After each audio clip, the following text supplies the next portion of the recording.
Hello student, स्वागत करता हूं आप सभी लोगों को अपने यूट्यूब चैनल सम्राट अकेडमी में। तो दोस्तों ये वीडियो आप लोगों के लिए आज बहुत ही ज़्यादा खास होने वाली है दोस्तों, क्योंकि इसमें मैंने इंग्लिश ग्रामर आपको डिस्कस करने वाला हूं, जो कि बोर्ड एग्जाम 2021 में बहुत ही ज़्यादा अनिवार्य है इसको पढ़ना। और इसमें नहीं, हर साल इसको पढ़ना अनिवार्य है, क्योंकि ये टॉपिक ही वही है। ठीक है, देखिए इस वीडियो में टॉपिक क्या कवर करने वाला हूँ। तो देखिए स्टूडेंट, इस वीडियो में मैं 5 टॉपिक कवर करने वाला हूँ। Correct form of verb, sentence arrangement, direct indirect, active voice, passive voice and tense. 5 topic को मैंने किया है इस वीडियोज़ में। तो वीडियो को शुरू से लेकर लास्ट देखिएगा, बहुत ही ज़्यादा बेनिफिट होगा आप लोगों को, क्योंकि ये फिक्स रहते हैं क्वेश्चनों को करना। ठीक है, क्वेश्चंस आते हैं हमेशा। ठीक है, तो चलिए वीडियो को फटाफट लाइक कर दीजिए, और चैनल पे आप नए हैं तो प्लीज़ चैनल को सब्सक्राइब कर लीजिए और बेल आइकन को भी प्रेस कर लीजिए। ठीक है, चलिए अब हम पहला टॉपिक स्टार्ट करेंगे। क्या? Correct form of verb. ठीक है, करेक्ट फॉर्म ऑफ वर्ब, इस टॉपिक को अब हम स्टार्ट करते हैं और इसे हम लोग बहुत ही अच्छे तरीके से पढ़ेंगे। अब तक अगर आप लोगों को दिक्कत होती रही होगी करेक्ट फॉर्म ऑफ वर्ब में, तो अब आज के बाद नहीं होगी। अब बोर्ड एग्जाम में बहुत अच्छे मार्क्स करके आप आएंगे, ये मेरा वादा है आप लोगों से। ठीक है, चलिए स्टार्ट करते हैं करेक्ट फॉर्म ऑफ वर्ब। तो चलिए दोस्तों, अब हम वीडियो स्टार्ट करते हैं। देखिए पहला टॉपिक आ गया आपका करेक्ट फॉर्म ऑफ वर्ब। ठीक है, करेक्ट फॉर्म ऑफ वर्ब, जो कि बहुत ही इंपॉर्टेंट टॉपिक है 2021 बोर्ड एग्जाम के लिए। ठीक है, देखिए चलिए पहले हम लोग कुछ इंपॉर्टेंट पॉइंट एंड रूल पढ़ लेते हैं, ताकि रूल अगर जब तक आपको मालूम नहीं रहेगा तब तक आप कुछ नहीं कर पाएंगे। ठीक है, तो चलिए देखिए important point and rule.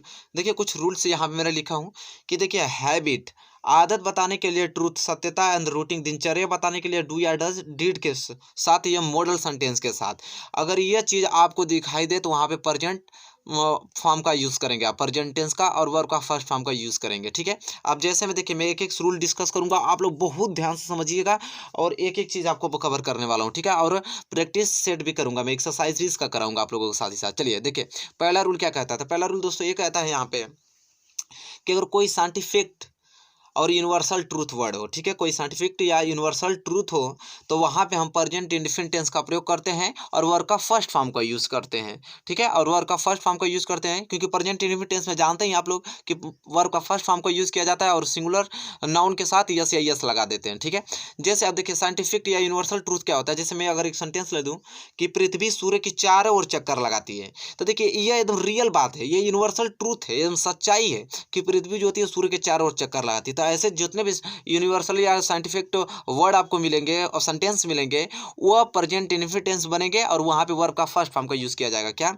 Verb का फर्स्ट फॉर्म का यूज़ किया जाता है। जैसे पृथ्वी सूर्य के चारों ओर चक्कर लगाती है, the earth revolve around the sun. देखिए रिवॉल्व मतलब, देखिए रिवॉल्व आपका क्या होगा, वर्ब का फर्स्ट फॉर्म, और इसमें यस या यस जुड़ गया, तो यस जुड़ गया। ठीक है, तो वर्ब का फर्स्ट फॉर्म और यस जुड़ गया है। तो जब भी यूनिवर्स ट्रूथ या साइंटिफिक वर्ड आपको दिखाई दे, जैसे सार्वभौमिक सत्य जैसे कहा जाता है हिंदी में, तो वहाँ पे आपको क्या करना है, प्रेजेंट इंडेफिनिट टेंस का ही प्रयोग करना है। और प्रेजेंट इंडेफिनिट टेंस का रूल में वर्ब का जो फर्स्ट फॉर्म का प्रयोग करते हैं, और सिंगुलर नाउन रहेगा तो यस या यस लगा देते हैं। चलिए, तो पहला रूल आपको समझ में आ गया, कोई दिक्कत नहीं होगी आपको इस रूल में। बताइए 1% आपको दिक्कत है? कोई दिक्कत नहीं होगी, आराम से आप चीज़ों को समझते हुए सभी कर लेंगे अच्छे ढंग से। ठीक है, चलिए अब हम नेक्स्ट रूल की ओर बढ़ चलते हैं। देखिए स्टूडेंट, और प्रेजेंट इंडेफिनिट टेंस का प्रयोग कहाँ किया जाता है? अगर कोई आइडियम, फ्रेजेस, मुहावरे हैं, प्रोवर्ब्स है, लोकोक्तियाँ हैं, तो वहाँ पे भी हम प्रेजेंट इंडेफिनिट टेंस का यूज़ कर लेते हैं। ठीक है, प्रेजेंट इंडेफिनिट टेंस का रूल का प्रयोग करते हैं आइडियम, मुहावरे के लिए, प्रोवर्ब्स, लोकोक्तियाँ के लिए। जैसे मुहावरे तो आप लोग सुने ही होंगे, जैसे एक हाथ से ताली नहीं बजती, एक हाथ से ताली नहीं बजती। तो देखिए it takes two quarrel, it take two quarrel. तो देखिए टेक यहाँ पर वर्ब का फर्स्ट फॉर्म, इसमें यस जुड़ गया है। ठीक है, तो जैसा कि यहाँ पे देख पा रहे हैं, यहाँ पे प्रेजेंट इंडेफिनिट टेंस का प्रयोग हुआ है। ठीक है, तो चलिए 2 रूल आपको समझ में आ गया होगा।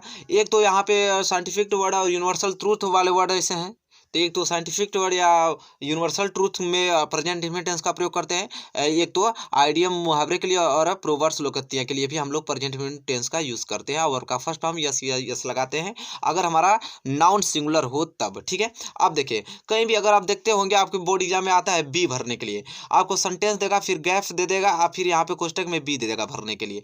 तब बी का मतलब आप बीइंग नत लगाइएगा। ठीक है, बी का मतलब ये होता है कि आप तो is, am, are, was, were, being, been. ठीक है, इनमें से जो भी कंफर्टेबल फील हो, इस अगर इस लगाने पर सेंटेंस अरेंजमेंट हो जा रहा है, एम लगाने पर सेंटेंस सही हो जा रहा है, आर लगाने पर, तो आप उसके हिसाब से लगाइएगा। ठीक है, तब ये जो होता है बी फॉर्म होता है। ठीक है, क्या होता है? बी वर्ब होता है। ठीक है, is, am, are, was, were, being. ठीक है, पूरा क्लियर हो जाएगा जब मैं एक्सरसाइज कराऊंगा। आप बस रूल पे ध्यान देते रहिए, ठीक है।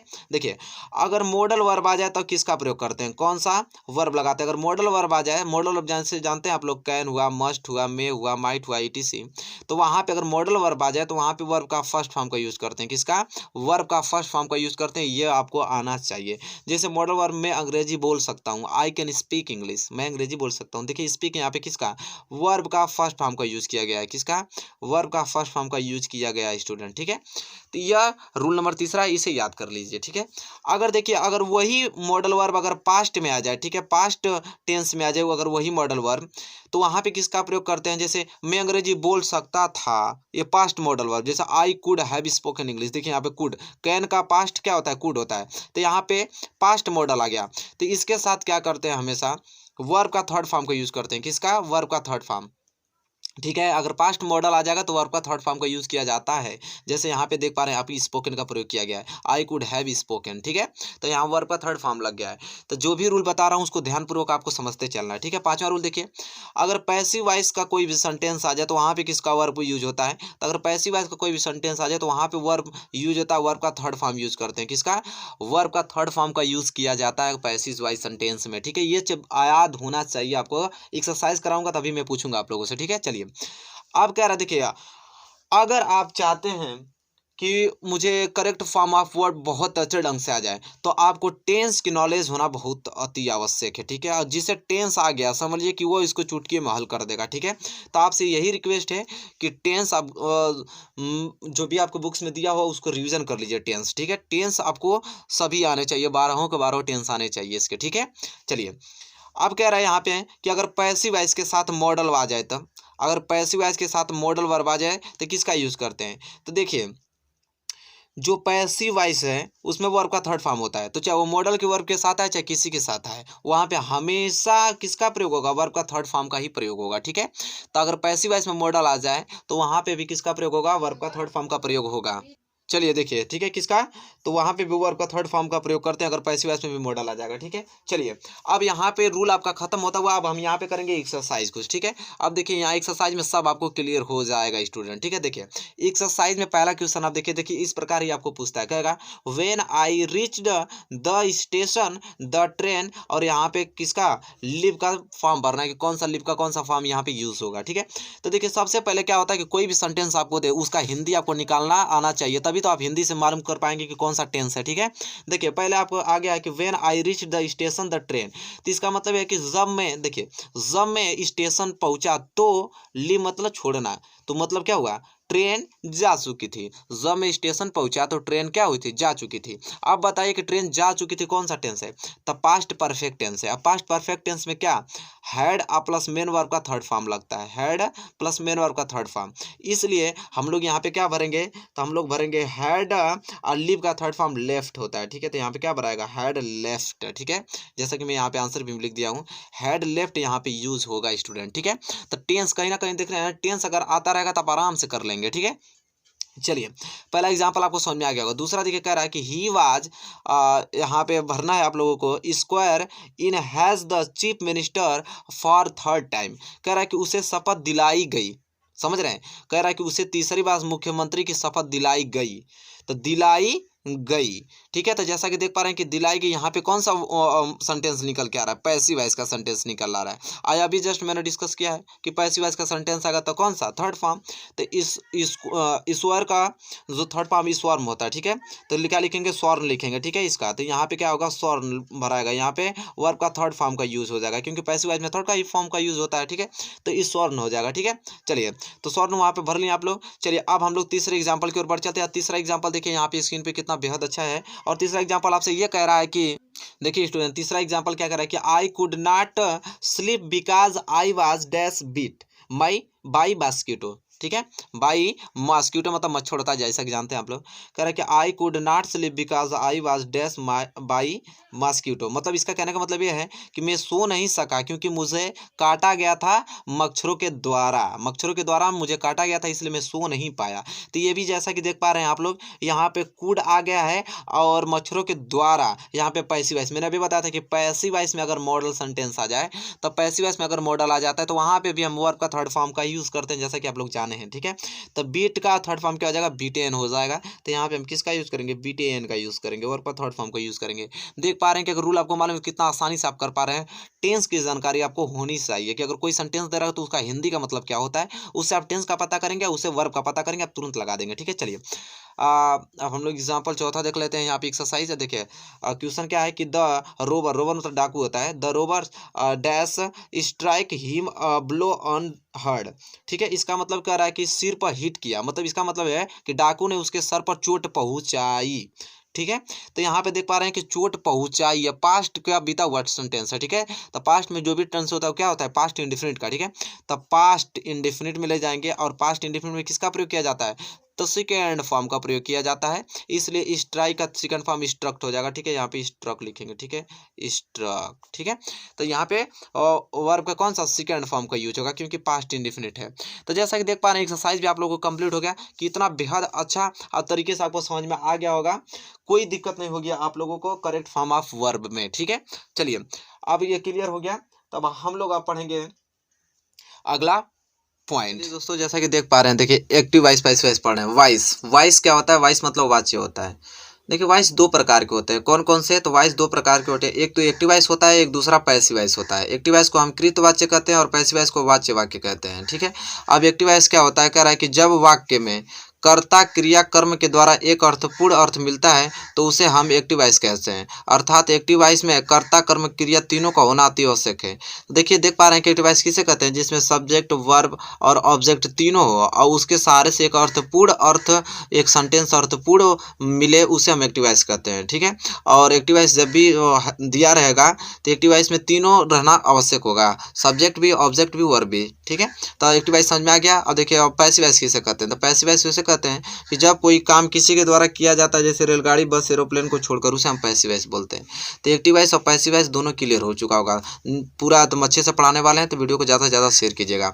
देखिए बनाने के नियम क्या होते हैं, जैसे कुछ बनाने के नियम उसे देखते हैं। तो पहला ये चीज़ है कि दिए गए एक्टिव वॉइस के ऑब्जेक्ट को सब्जेक्ट में बदल देते हैं, और दूसरा नियम यह होता है कि दिए गए एक्टिव वॉइस के सब्जेक्ट को ऑब्जेक्ट में बदल देते हैं, और तीसरा कह रहा है कि पैसिव वॉइस में हमेशा बाई और थर्ड फॉर्म का प्रयोग करते हैं। और कुछ चेंजिंग यहाँ पे दिया है कि आई का मी, यू का यू में चेंज हो जाता है, वी अस में चेंज होता है, ही हिम में चेंज होता है, सी हर में चेंज होता है, दे देम में चेंज हो जाता है, हु बाई हुम में चेंज होता है, नेम का नेम ही रहता है। तो ये चेंजिंग भी आपको याद आना चाहिए, ठीक है, याद होना चाहिए, सॉरी।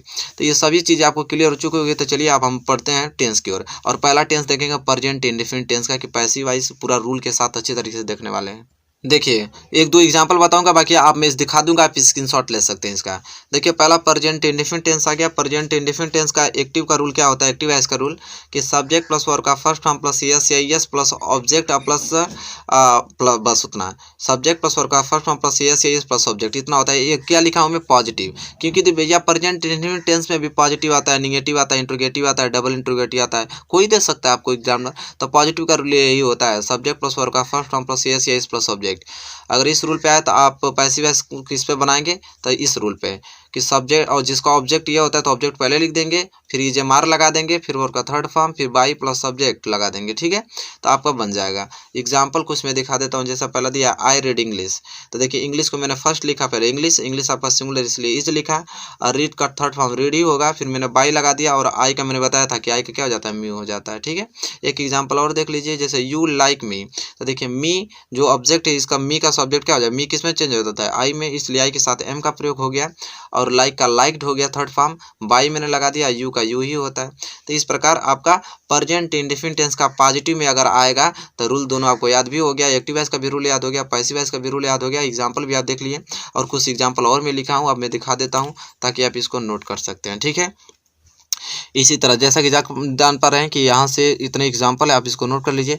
इसी तरह निगेटिव का रूल यह है, देखिए आप बस नोट करते जाइए, जानते हैं कि बहुत अभी कवर कराना है, सभी टेंसों को देखना था। देखिए निगेटिव में देखिए, निगेटिव आप इसको रूल कर सकते हैं, नोट कीजिए रूल को, ठीक है। मैं पढ़ के क्या सुनाऊँ, ठीक है, आप इसको नोट कर सकते हैं। आपने उम्मीद करता हूँ कि नोट कर लिया होगा। और एग्जाम्पल देखिए, एक्टिव वॉइस का मतलब समझ रहे हैं ना, पहले सब्जेक्ट प्लस डू या डज, फिर नॉट प्लस वर्ब का फर्स्ट फॉर्म प्लस सब्जेक्ट लगता है। और इसमें पैसिव वॉइस का रूल क्या हो जाता है, object plus is am are plus not plus verb का third form by plus subject होता है। अगर इस रूल पे आएगा अगर एक्टिव वॉइस, तो पैसिव वॉइस इस रूल पे बनेगा, इतना याद रखिए आप लोग। जैसे एग्जाम्पल में कुछ एग्जाम्पल देख लीजिए भाई, जैसे I do not like you, तो देखिए यू को मैंने पहले लिखा, यू आपका प्लूरल इसलिए आर लगाया, नाट है तो नाट लगाया, लाइक का थर्ड फॉर्म लाइक्ड हो गया, फिर बाई हो गया, और आई का क्या हो गया, मी हो गया। ठीक है, कोई दिक्कत नहीं। इसी प्रकार सारे एग्जाम्पल आप कर लीजिएगा। ठीक है, कोई दिक्कत नहीं, आप लोगों को बहुत सारे क्वेश्चंस कराने हैं आप लोगों को। तो ये क्वेश्चंस हो गया होगा। तो अब मैं उम्मीद करता हूँ कि निगेटिव आपको क्लियर हो चुका होगा। तो हम बढ़े इंट्रोगेटिव की ओर। देखिए इसी प्रकार प्रेजेंट इंडेफिनिट टेंस का इंट्रोगेटिव का रूल क्या होता है एक्टिव वॉइस का, कि डू या डज पहले लगता है, फिर सब्जेक्ट, फिर नॉट प्लस वर्ब का first form plus subject plus question mark. इस रूल पे ये आपको देगा। तो पैसिव वॉइस किस रूल पे बनाएंगे, इस वाले इज एम आर लगाएंगे पहले, फिर ऑब्जेक्ट के अनुसार इज एम आर लगाएंगे, फिर नॉट, फिर वर्ब का third form by plus subject plus question mark. उम्मीद करता हूँ रूल आपको नोट हो गया होगा। तो चलिए देख लीजिए यहाँ पे। तो इंट्रोगेटिव का कुछ एग्जांपल देख लीजिए। जैसे डू यू नो इंग्लिश, इसका पैसिव वॉइस बनाना है। तो इंग्लिश आपका सिंगुलर, इसलिए पहले इज लगेगा, फिर इंग्लिश लगेगा। नो का नोन होता है, फिर बाई मैंने लगा दिया, यू का यू। इसी प्रकार कुछ एग्जांपल दिए हैं, बहुत सारे कराने, इसलिए मैं सभी पढ़ नहीं रहा हूँ। आप इसको नोट कर सकते हैं, आप स्क्रीनशॉट ले सकते हैं। मैं बहुत अच्छे तरीके से लिखा हूँ, आपको मैं दिखा भी दे रहा हूँ। तो इस प्रकार इंट्रोगेटिव आपको क्लियर हो चुका होगा। तब हम बढ़े डबल इंट्रोगेटिव की ओर। देखिए डबल इंट्रोगेटिव आ गया है, very most important. Double interrogative क्या कह रहा है, डबल इंट्रोगेटिव का रूल ये होता है एक्टिव वॉइस का, कि डब्ल्यू एस प्लस डू या does plus subject plus not plus verb का first form plus subject plus question mark. इसी प्रकार अगर इस रूल पे आएगा तो पैसिव वॉइस उस सेंटेंस का इस रूल पे बनाएंगे आप, कि W S plus is am are plus subject plus not plus verb का third form by plus subject plus question mark. चलिए कुछ एग्जांपल देख लीजिए। जैसे when do you read English, तो देखिए व्हेन का व्हेन ही रह जाएगा, इंग्लिश आपका सिंगुलर इसलिए इज लग गया, फिर इंग्लिश आपने उतार दिया, रेड का थर्ड फॉर्म रेड ही होता है, फिर बाई आपने लगा दिया, यू का यू ही होता है। तो इस प्रकार डबल इंट्रोगेटिव भी आपको क्लियर हो गया होगा अच्छे से। देखिए एक रूल और होता है जो बहुत ज़्यादा इंपॉर्टेंट, देखिए मैं इस सब दिखा देता हूँ ताकि आप स्क्रीनशॉट ले लें, बहुत सारे इसके एग्जाम्पल हैं। चलिए इस रूल को कभी ना भूलें, बहुत इंपॉर्टेंट रूल होता है, अब बहुत बार पूछा भी गया है। ये रूल पे बहुत सारे क्वेश्चंस पूछे गए हैं।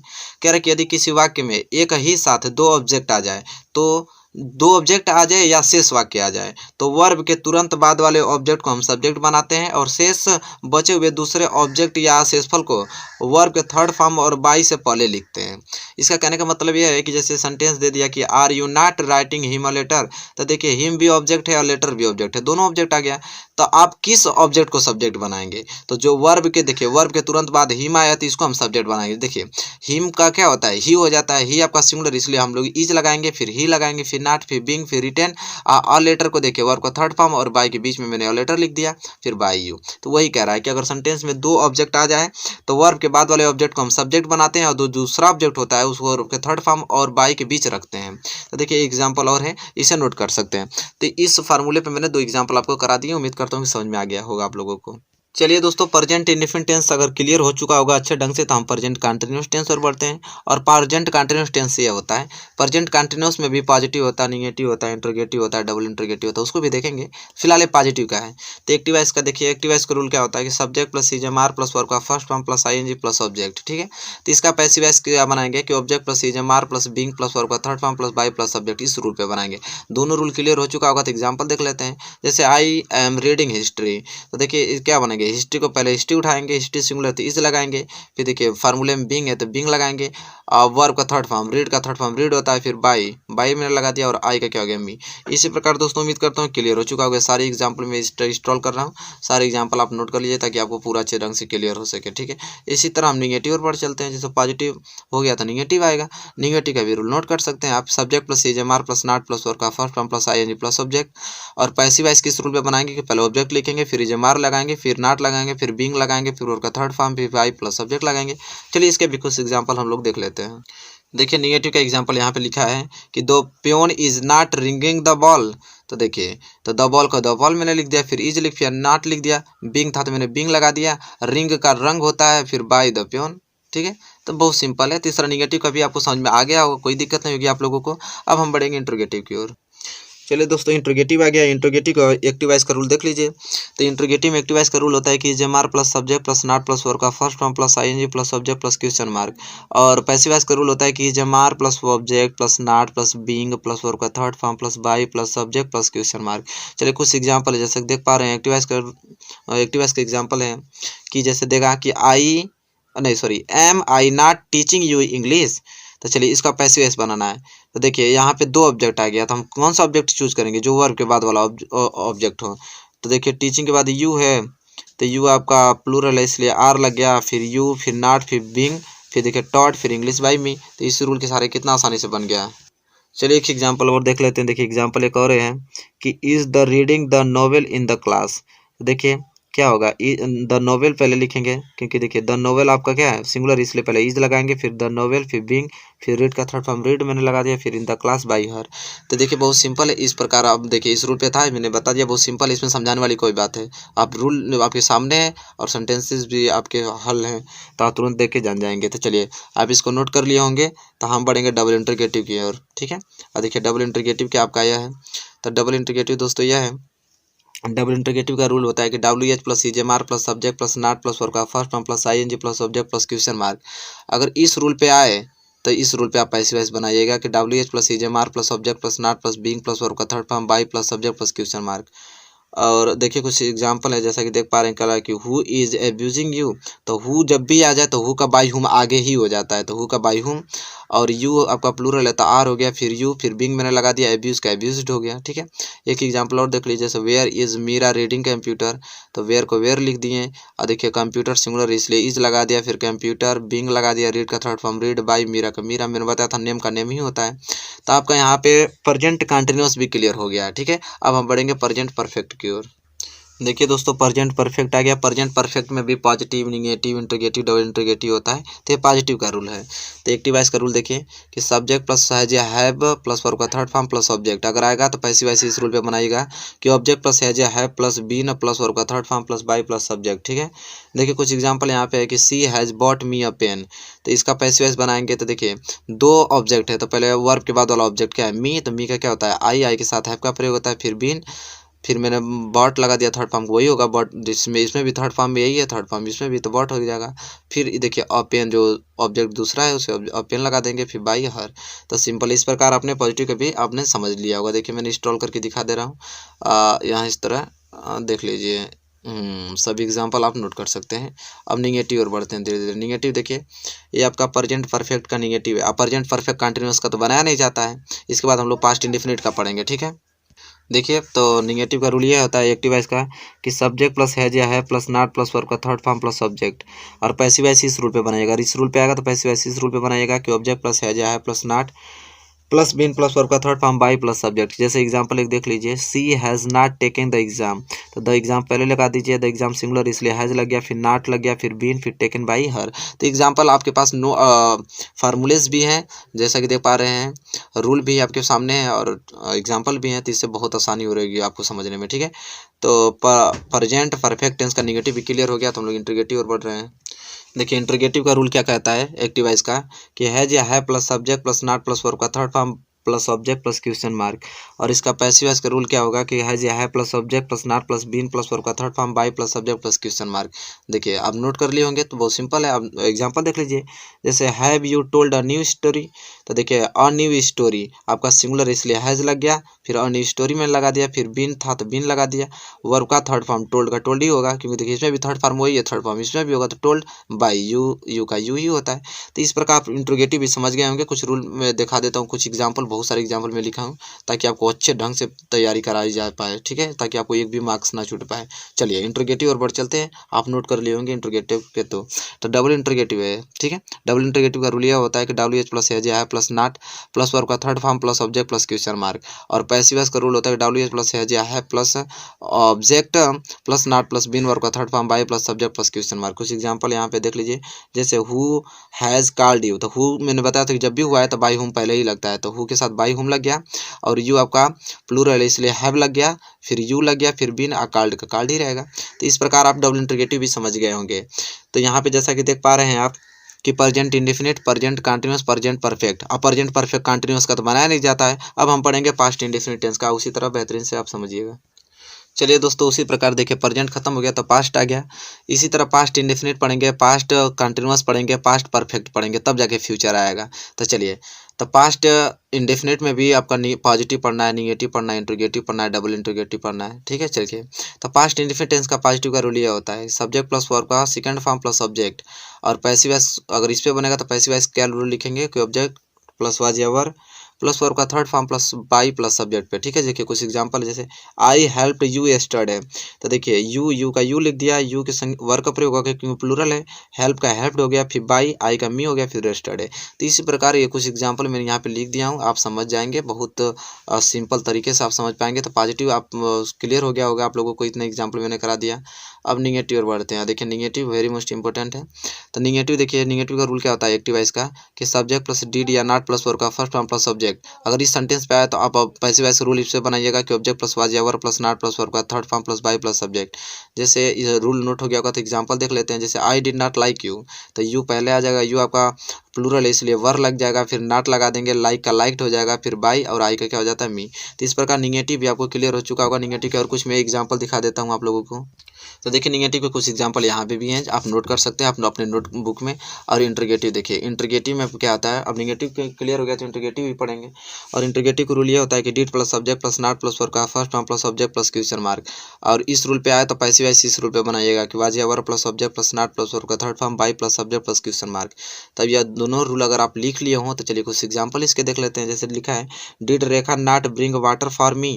ठीक है, तो जैसा कि देख पा रहे हैं, वाटर आपका क्या है, सिंगुलर है इसलिए वाज लगेगा, फिर वाटर लग जाएगा, फिर नॉट लगा दिया मैंने, फिर बॉट लगा दिया, फिर बॉट लगाने के बाद क्या लगाया मैंने, फॉर मी, फिर बाई, फिर रेखा। तो देखिए बहुत सिंपल है, आपने ये चीज़ याद रहेगा तब बहुत आसानी से आप इसको कर पाएंगे। देखिए तो इंटरगेटिव आपको क्लियर हो चुका होगा। कुछ और एग्जाम्पल में दिखा देता हूँ आप लोगों के सामने, स्क्रीनशॉट ले लीजिए और डबल इंटरगेटिव और बढ़ेंगे। ठीक है, तब जाके आपका पास्ट इंडेफिनिट क्लियर हो जाएगा। ठीक है, देखिए डबल इंटरगेटिव आ गया आप लोगों के सामने। रूल यह है कि WH plus did plus subject plus not plus verb का first form plus subject plus question mark. और इस रूल पे आएगा तो पैसिव वॉइस क्या बनाएंगे कि WH प्लस वाज या verb plus subject plus not plus verb का third form by plus subject plus question mark. ठीक है, कुछ एग्जाम्पल भी मैंने लिखा हूँ आप लोग को, कि जैसे हु स्पीक इंग्लिश, तो हु का बाई हुम हो जाएगा, इंग्लिश है तो इसलिए वाज हो जाएगा, फिर इंग्लिश स्पोकन। फिर यहाँ पे भी एग्जाम्पल है, डबल इंटरगेटिव कुछ एग्जाम्पल यहाँ पे भी हो गए। और कुछ एग्जाम्पल और मैं दिखा देता हूँ ताकि पास्ट इंडेफिनिट अच्छे ढंग से आपको क्लियर हो सके। चलिए दोस्तों, अगर पास्ट इंडेफिनिट अगर क्लियर हो चुका हो तो हम पास्ट कंटिन्यूअस बढ़ चलते हैं। पास्ट कंटिन्यूअस के भी 4 पार्ट होते हैं, positive, negative, interrogative, double interrogative, उसको भी देखेंगे। तो पास्ट कंटिन्यूअस टेंस का पॉजिटिव का रूल होता है। तो एक्टिव वाइज आपसे इस प्रकार पूछेगा इस रूल पे कि सब्जेक्ट प्लस वाज या वर्ब प्लस वर्ब का first form plus ING plus subject. तो आप पैसिव वॉइस इस रूल पे बनाइएगा कि ऑब्जेक्ट लिखिएगा, फिर वाज या वर्ब लिखिएगा, फिर बीइंग लिखिएगा, फिर वर्ब का third form by plus subject. कुछ एग्जाम्पल देखिए, जैसे I was buying a pen, तो पेन पहले आ जाएगा, पेन सिंगुलर इसलिए वाज लग जाएगा, फिर बीइंग जुड़ जाएगा, बाई का बॉट हो जाएगा, फिर बाई लगा देंगे और आई का मी। इसी प्रकार आप इन सारे भी प्रश्नों को जो क्वेश्चंस में दिए हैं इसको आप आसानी तरीके से आप नोट कर लीजिएगा और समझ लीजिएगा, आपको 1% दिक्कत नहीं होगी, 2 मार्क्स आपका क्लियर हो जाएगा। इसी प्रकार पॉजिटिव क्लियर, तो निगेटिव देख लेते हैं। निगेटिव का एक्टिव वाइज का रूल होता है कि सब्जेक्ट प्लस वाज या verb plus not plus verb का first form plus ING plus subject. और पैसिव वाइज इस रूल पे बनाइएगा कि ऑब्जेक्ट प्लस वाज या verb plus not plus being plus verb का third form by plus subject. ठीक है, तब चलिए आप लोगों ने रूल नोट कर लिया तो कुछ एग्जाम्पल देख लीजिए कि the postman was not giving me later. तो देखिए जैसे कि मी का क्या हो जाता है, आई के साथ वाज लगता है, नॉट फिर बिंग, गिव का गिवन हो जाता है, फिर माई लेटर आपका ऑब्जेक्ट सेकंड यहाँ पे आ जाएगा, फिर बाई और द पोस्टमैन जो सब्जेक्ट इसका ऑब्जेक्ट बन जाएगा। तो इस प्रकार निगेटिव के एग्जाम्पल में और कुछ दिखा देता हूँ ताकि आपको क्लियर हो सके पास्ट कंटिन्यूअस टेंस के। चलिए देखिए कुछ एग्जाम्पल यहाँ पे भी देख लीजिए, नोट कर लीजिए। निगेटिव क्लियर हो चुका होगा तो इंटरगेटिव और बढ़ चलते हैं। और देखिए इंटरगेटिव क्या कह रहा है, इंटरगेटिव का रूल एक्टिव वाइज क्या होता है कि वाज या verb plus subject plus not plus verb का first form plus ING plus subject plus question mark. और पैसिव वाइज का रूल ये होता है कि वाज या verb plus subject plus not plus being plus verb का third form by plus subject plus question mark होता है। ठीक है, इसको नोट कर सकते हैं। कुछ एग्जाम्पल यहाँ पे है कि was the gold man making your ring. तो देखिए यहाँ पे योर रिंग्स आपका सिंगुलर है तो वाज लग जाएगा, वाज के बाद योर रिंग्स लग जाएगा, फिर बीइंग मेक का क्या होता है, मेड होता है थर्ड फॉर्म, फिर बाय यहाँ पे द गोल्ड मैन सब्जेक्ट है तो द गोल्ड मैन ऑब्जेक्ट हो जाएगा। इसी प्रकार कुछ एग्जाम्पल में लिखा हूँ इंटरगेटिव के, आप नोट कर सकते हैं। अगर नोट कर लिए हो तो डबल इंटरगेटिव के भी रूल देख लीजिए कि डबल इंटरगेटिव के एक्टिव के रूल क्या होते हैं कि WH प्लस वाज या verb plus subject plus not plus verb का first form plus ING plus subject plus question mark. इस पैसिव वाइज किस पे बनाएंगे कि WH प्लस वाज या verb plus subject plus not plus being plus verb का third form by plus subject plus question mark पे। देखिए note हो गया होगा तो कुछ एग्जाम्पल देख लेते हैं। जैसे लिखा है who was teaching you in the school, तो हु का बाय हुम, देखिए यू है तो इसलिए हम वर लगाएंगे, फिर बीइंग, फिर you taught in the school. इसी रूल पे बना है। तो डबल इंटरगेटिव भी क्लियर हो चुका है आप लोगों को, उम्मीद करता हूँ। देखिए डबल इंटरगेटिव के और कुछ रूल मैंने यहाँ पे लिखा हूँ ताकि आपको कोई 1% आप दिक्कत ना हो। देखिए इसको नोट कर लीजिए। तो यहाँ पे पास्ट कंटिन्यूअस क्लियर हो गया, तो पास्ट परफेक्ट देख लेते हैं। पास्ट परफेक्ट देखने के बाद हम लोग फ्यूचर पे जाएंगे, क्योंकि पास्ट परफेक्ट कंटिन्यूअस टेंस का तो बनाया नहीं जाता है, इसलिए पास्ट परफेक्ट तक ही रहेगा। तो पास्ट परफेक्ट का भी 4 चीजें तो देखेंगे। पॉजिटिव पहले देखते हैं। तो पॉजिटिव का रूल ये है कि subject plus had plus verb का थर्ड फॉर्म प्लस ऑब्जेक्ट, और इसका पैसिव वॉइस का रूल होता है object plus had plus been plus verb का third form plus by plus subject. ठीक है, तो एक्टिव वॉइस का आएगा तो इस पे आएगा, और पैसिव वॉइस इस रूल पे बनाना है आप लोगों को। ठीक है, देखिए एक एग्जाम्पल भी दिखा देता हूँ आप लोगों को। जैसे Ram had drunk the milk, तो देखिए द मिल्क पहले लग जाएगा, फिर हैड बीन लगता है इसमें, ड्रंक का ड्रंक ही रहेगा, और थर्ड फॉर्म इसमें भी, थर्ड फॉर्म इसमें भी, फिर बाई और राम का राम ही रहेगा। इस प्रकार कुछ एग्जाम्पल में यहाँ पे लिखा हूँ, आप इसको नोट कर सकते हैं। अगर पॉजिटिव आपको क्लियर हो चुका हो अच्छे ढंग से, तो हम निगेटिव और बढ़ें। चलिए कुछ एग्जाम्पल यहाँ पे भी है, आप इसको निगेटिव का नोट कर सकते हैं। ठीक है, आप देखिए इंट्रोगेटिव और बढ़ चलते हैं। और इंट्रोगेटिव का रूल क्या होता है कि एक्टिव वॉइस का कि had plus subject plus not plus verb का third form plus subject plus question mark. और पैसिव वॉइस का रूल होता है कि had plus subject plus not plus been plus verb का third form by plus subject plus question mark. इसे अगर rule को नोट कर लिए हो तो एग्जाम्पल देख लेते हैं। एग्जाम्पल आप लोग के सामने आ गया है कि head Ram drunk the milk, तो देखिए हेड, तो हेड का देखिए इसमें भी हेड है, हेड इसमें भी, तो कोई भी हो हेड तो लगाना ही पड़ेगा, तो हेड लगा दिया मैंने। फिर ऑब्जेक्ट, ऑब्जेक्ट क्या है द मिल्क को मैंने द मिल्क लिख दिया। बीन लगाएंगे, ड्रंक का ड्रंक ही रहेगा, फिर बाई राम। तो बहुत सिंपल होता है। देखिए आप उसी प्रकार देखिए मैंने एग्जांपल बहुत सारे लिखे हैं, आप इसको नोट कर सकते हैं। ठीक है, तो इंट्रोगेटिव अगर आपको क्लियर हो चुका होगा तो हम बढ़ेंगे डबल इंट्रोगेटिव को, उसे देखते हैं, इसके बाद फ्यूचर देखेंगे। तो देखिए डबल इंट्रोगेटिव भी रूल उसमें मैंने मिक्स कर दिया है, तो उसको आप एग्जांपल में दे दिया हूँ, उसको नोट कर सकते हैं। ठीक है, तो यहाँ पे मैंने पास्ट के भी तीनों बता दिया, past indefinite, past continuous, past perfect. अब हम फ्यूचर देखेंगे। फ्यूचर का दो ही बनता है, फ्यूचर इंडेफिनिट, एक है फ्यूचर परफेक्ट बनता है। तो दो देख लेते हैं, फिर इसके बाद क्लियर हो जाएगा आप लोगों को 2 मार्क्स, कोई दिक्कत नहीं होगा। देखिए फ्यूचर इंडेफिनिट टेंस का पॉजिटिव देख रहे हैं, तो पॉजिटिव का रूल ये होता है कि सब्जेक्ट प्लस विल या सेल प्लस वर्ब का फर्स्ट फॉर्म प्लस ऑब्जेक्ट होता है। और इस रूल पे आया तो इसका पैसिव वॉइस का रूल क्या होता है कि ऑब्जेक्ट प्लस विल या shall plus be plus verb का third form by plus subject होता है। एक एग्जांपल देख लेते हैं, जैसे I shall take the exam tomorrow, तो देख सकते द एग्जांपल पहले लिख देंगे, द एग्जाम आपका सिंगुलर इसलिए विल लग गया, फिर बी टेकन टुमारो बाई, और आई का क्या हो जाता है मी। इसी प्रकार मैंने बहुत सारे एग्जांपल लिखा है आप लोगों के लिए, तो ये सारे एग्जांपल आप नोट कर सकते हैं। उसी बिहाफ पे, उसी रूल पे, एक भी क्वेश्चन इधर इधर नहीं हो पाएगा। तो यहाँ पे आपको पॉजिटिव अगर क्लियर हो चुका होगा, आप नोट कर लिए हों, तो चलिए हम बढ़ते हैं निगेटिव की ओर। चलिए देखिए फ्यूचर इंडेफिनिट का निगेटिव आ गया है, और रूल क्या होता है एक्टिव वॉइस का कि सब्जेक्ट प्लस विल या shall plus not plus verb का first form plus object. Same rule रहेगा पॉजिटिव वाला, बस नॉट लग जाएगा। उसी प्रकार पैसिव का भी रूल वही रहेगा, बस नॉट लग जाएगा। तो लिखा है कि ऑब्जेक्ट प्लस विल या सेल नॉट, देखिए यहाँ बी लग जाएगा, बी प्लस वर्ब का third form by plus subject. ठीक है, तो रूल आपको याद होना चाहिए अच्छे ढंग से। चलिए देखिए एग्जाम्पल, द लिटिल, लिखा है कि the little boy will not take the tea, तो देखिए द टी पहले का आगे आ जाएगा, द टी सिंगुलर इसलिए विल, फिर नॉट, फिर बी, फिर taken by the little boy. बहुत सिंपल है, इसी रूल पे है, आप एग्जांपल नोट कर सकते हैं। चलिए अगर निगेटिव क्लियर हो चुका हो आप लोगों को, तो इंट्रोगेटिव बढ़ चलते हैं। इंट्रोगेटिव का रूल होता है एक्टिव वॉइस का कि विल या shall plus subject plus not plus verb का first form plus subject plus question mark. Passive voice का रूल होता है कि विल या shall plus subject plus be plus not plus verb का third form by plus subject plus question mark. Rule आप लिख के याद कर लीजिएगा, तभी आपको 2 मार्क्स क्लियर होगा। ठीक है, चलिए एग्जाम्पल देख लेते हैं कि will I help you tomorrow, तो विल का विल ही रहेगा। तो विल का इसलिए विल हो रहा है क्योंकि यहाँ पे ऑब्जेक्ट मेरा यू है, आई यू हमारा क्या होता है प्लूरल, इसलिए विल लगेगा। तो will you be help tomorrow by me, तो यहाँ से आपको क्लियर हो जाएगा क्योंकि यू के संगे विल लगता है, सेल सिर्फ आई और वी के साथ लगता है, ये तो जानते हैं आप लोग। देखिए तो यहाँ से इंट्रोगेटिव के भी मैंने बहुत सारे एग्जांपल लिखा है, आपको कोई दिक्कत नहीं होगा, आप इसको नोट कर लीजिए और नोट कॉपी में। ठीक है, तो यहाँ पे इंट्रोगेटिव अगर आपको क्लियर हो चुका होगा तो चलिए बढ़ते हैं डबल इंट्रोगेटिव की ओर।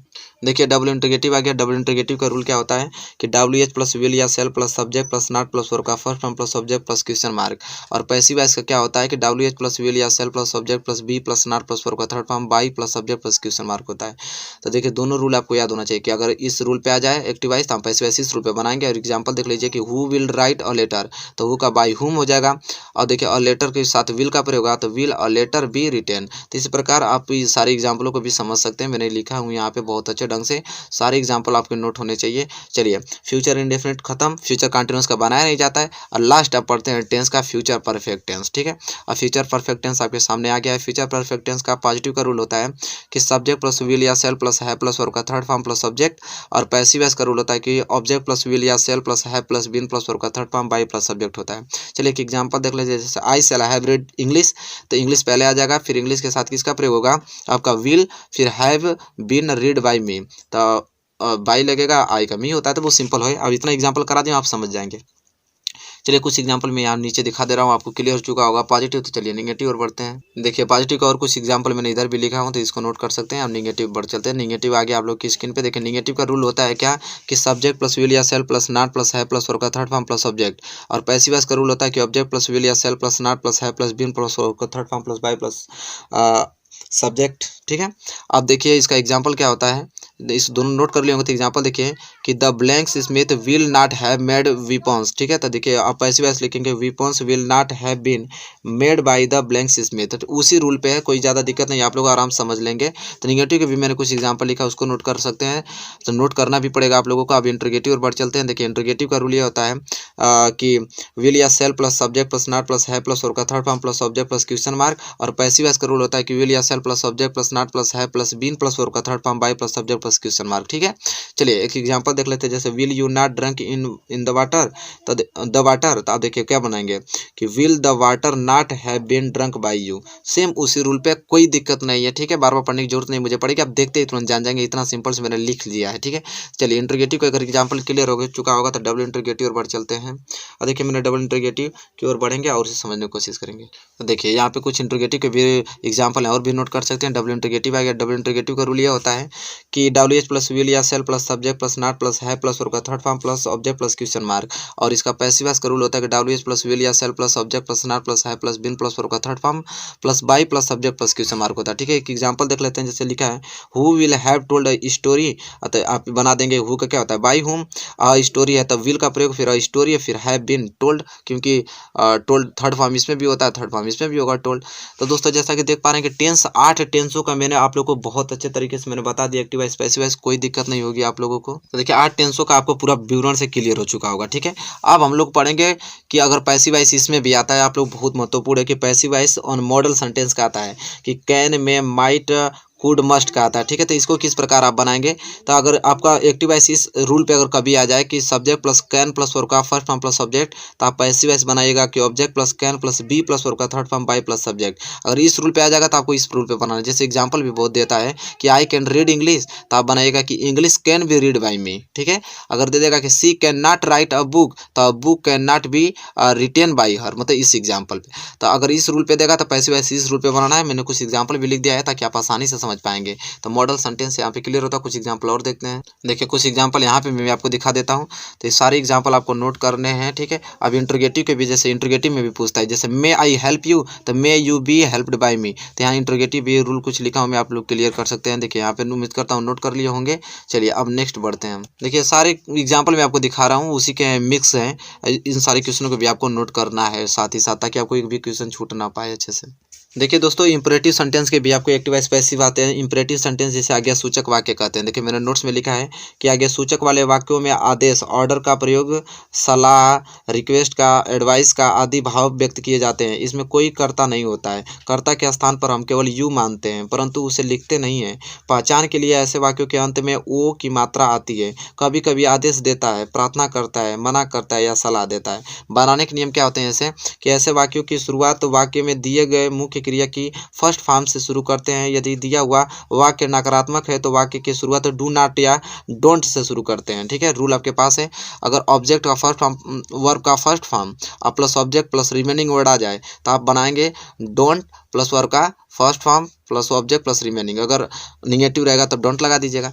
जैसे जैसे पुस्तक खरीदो, ये आपका इंपरेटिव सेंटेंस अभी बता रहा हूँ। अभी पैसे नहीं, इंपरेटिव सेंटेंस किसे कहते हैं। पुस्तक खरीदो, बाई अ बुक, पुस्तक मत खरीदो, डोंट बाई अ बुक। गरीबों की मदद करो, हेल्प द पुअर, गरीबों की सहायता मत करो, डोंट हेल्प द पुअर। इस प्रकार की इंपरेटिव सेंटेंस, अगर इस प्रकार के सेंटेंस को हम पैसिव वॉइस बनाते हैं किस ढंग से, वो मैं बता रहा हूँ आप लोग को। तो वो तो एक्टिव वॉइस था। अब पैसिव वॉइस बनाने के नियम क्या होते हैं कि आज्ञा सूचक वाले वाक्यों को पैसिव वॉइस बनाने के लिए सबसे पहले लेट का प्रयोग करते हैं, इसके बाद ऑब्जेक्ट का प्रयोग करके बी तथा वर्ब का थर्ड फॉर्म का प्रयोग करते हैं। तो देखिए एक्टिव वॉइस वर्ब का फर्स्ट फॉर्म प्लस ऑब्जेक्ट रहेगा, तो इसको पैसिव वॉइस किस पर बनाएंगे, तो इंपरेटिव सेंटेंस का passive voice let's plus object plus be plus verb का थर्ड फॉर्म पर बनाते हैं। जैसे राइट अ लेटर, तो इसका अगर हमें पैसिव वॉइस बनाना होगा तो हम लिखेंगे लेट और लेटर बी रिटेन। अगर दे देगा आपको डोंट ड्रिंक डर्टी वाटर, तो आप इसका passive voice let dirty water not be drink बनाएंगे, ठीक है। तो इस प्रकार आप देखिए कुछ एग्जाम्पल भी मैंने इंपरेटिव सेंटेंस के दे दिया है, आप इसको नोट कर सकते हैं, ठीक है, और बनाना भी सीख लीजिएगा, ठीक है। तो दोस्तों उम्मीद करता हूँ कि क्लियर हो चुका होगा आप लोगों को। तो दोस्तों यहाँ तक आपका एक्टिव वॉइस पैसिव वॉइस पूरा क्लियर हो तो भाई ये क्वेश्चन आपको इधर उधर नहीं जाएंगे। अगर वीडियो को शुरू से लेकर लास्ट तक देखे हैं तो ये क्वेश्चन 2 नंबर आपका पूरा full marks from a correct sentence reordering the words करने वाले हैं। ठीक है, तो देखिए यहाँ से एक एक चीज़ आपको कंप्लीट होगा। देखिए सेंटेंस अरेंजमेंट उसे बोलते हैं, जो क्वेश्चन में 10वां था कि सेंटेंस को आप सजा के लिखिए। तो सेंटेंस अरेंजमेंट जो 2 मार्क्स का पूछता है। देखिए इसमें सेंटेंस अरेंजमेंट करने से पहले कुछ पॉइंट है, जो वो आपको पॉइंट अगर नहीं आएगा तो कुछ नहीं कर पाएंगे। ठीक है, तो उस पॉइंट को आपको याद करना पड़ेगा। तो इंपॉर्टेंट पॉइंट्स एंड रूल्स। तो देखिए सेंटेंस अरेंजमेंट किसे कहते हैं, तो शब्दों का सुव्यवस्थित समूह जो एक अर्थपूर्ण भाव को व्यक्त करता है वाक्य कहलाता है। ठीक है, सेंटेंस अरेंजमेंट दोस्तों उसे कहते हैं कि देखिए शब्दों को एक सीटिंग अरेंजमेंट में सजाऊं और सजाने के बाद उस सेंटेंस का कोई एक अर्थपूर्ण अर्थ निकले, उसका अर्थपूर्ण एक भाव व्यक्त करे। ठीक है, उसका एक मीनिंग निकले, उसी को वाक्य कहते हैं। ठीक है, तो हम लोग का सेंटेंस उल्टा सीधा दिया रहेगा, उसको मुझे एक क्रम में लिखना पड़ेगा कि ताकि उस क्रम में लिखूं उसका कोई हिंदी एक मीनिंग निकले, वो भी अर्थपूर्ण निकले। ठीक है, जैसे एग्जाम्पल के तौर पे मैं कुछ आपको बता देता हूँ। ठीक है, फिर चीज़ें मैं एक एक चीज़ आपको समझाऊंगा। जैसे अगर मैं यहाँ पे आपको दे देता हूँ कि लिप्स दिल्ली इन ही, देखिए तो चलिए आप हमें बताइए कि क्या करेक्ट सेंटेंस है। ठीक है, कि लिप्स दिल्ली इन ही ये करेक्ट सेंटेंस है। तो दोस्तों ये करेक्ट सेंटेंस बिल्कुल नहीं है। इसी प्रकार आपको देगा, ऐसे करेक्ट बनाना पड़ेगा। तो करेक्ट बनाने के लिए पहले क्या लगाना पड़ेगा, पहले ही, तो वो भी ही आपका पहले कैपिटल लेटर में रहेगा। तो ही लिव्स इन दिल्ली, इस तरह बनाएंगे कि वो दिल्ली में रहता है, फुल स्टॉप। ठीक है, he lives in Delhi full stop. तो ये आपका करेक्ट सेंटेंस है, ये आपका इनकरेक्ट सेंटेंस। तो आपको इनकरेक्ट सेंटेंस देखा, आपको करेक्ट पहले सब्जेक्ट वर्ब फिर ऑब्जेक्ट लगाएंगे। ठीक है, तो मैं एक एक रूल आपको डिस्कस कर रहा हूँ। फिलहाल आप समझिए कि किसे सेंटेंस अरेंजमेंट कहते हैं। तो आप लोग समझ गए कि सेंटेंस अरेंजमेंट किसे कहते हैं। आपको देखिए इस तरह देगा सेंटेंस को, इस रिकॉर्डिंग आप सेंटेंस में सेंटेंस अरेंजमेंट करके सजा के लिखना पड़ेगा, उसका अर्थपूर्ण भाव निकले। कह रहा है कि लिव्स दिल्ली इन, इसका कोई अर्थ निकल रहा है, रहता है दिल्ली में वह, नहीं ना। अब इसे लिखेंगे ही लिव्स इन दिल्ली, वो दिल्ली में रहता है, तो इसका अर्थपूर्ण भाव निकल रहा है, मतलब ये मुझे इस ढंग से लिखना पड़ेगा। तो चलिए कुछ रूल्स हैं, उस पहले रूल्स को देख लेते हैं, फिर इसके बाद हम लोग प्रैक्टिस करेंगे क्वेश्चंस की। चलिए दोस्तों देखिए, तो ये सेंटेंस को करने के लिए सबसे पहले हमें याद होना चाहिए कि सेंटेंस के भाग कितने होते हैं। तो देखिए इस प्रकार के सेंटेंस करने में सेंटेंस के 2 भाग होते हैं। आपको 2 भागों में ज़्यादा ध्यान देना है, एक सब्जेक्ट होता है, एक प्रेडिकेट होता है। ठीक है, सब्जेक्ट किसे कहते हैं, जैसा कि आप लोग जानते हैं सब्जेक्ट उसे कहते हैं कि जो उस सेंटेंस में काम करे। ठीक है, जो उस सेंटेंस में उसकी जो मेन भूमिका जो काम करे उसे सब्जेक्ट कहते हैं। और जिसके बारे में वो करे, वह कौन सा काम कर रहा है, ठीक है, उसे हम क्या बोलते हैं, प्रेडिकेट बोलते हैं। ठीक है, जिसके विषय में कुछ भी कहा जाए उस क्या होता है, प्रेडिकेट कहलाता है। जैसे मैं कहूँगा, अगर यहाँ मैं एग्जाम्पल दे देता हूँ कि राम घर जाता है, राम घर जाता है, तो ये बताइए घर कौन जाता है, राम जाता है, मतलब इस सेंटेंस में मेन भूमिका किसकी है, राम की है। ठीक है, राम घर जाता है।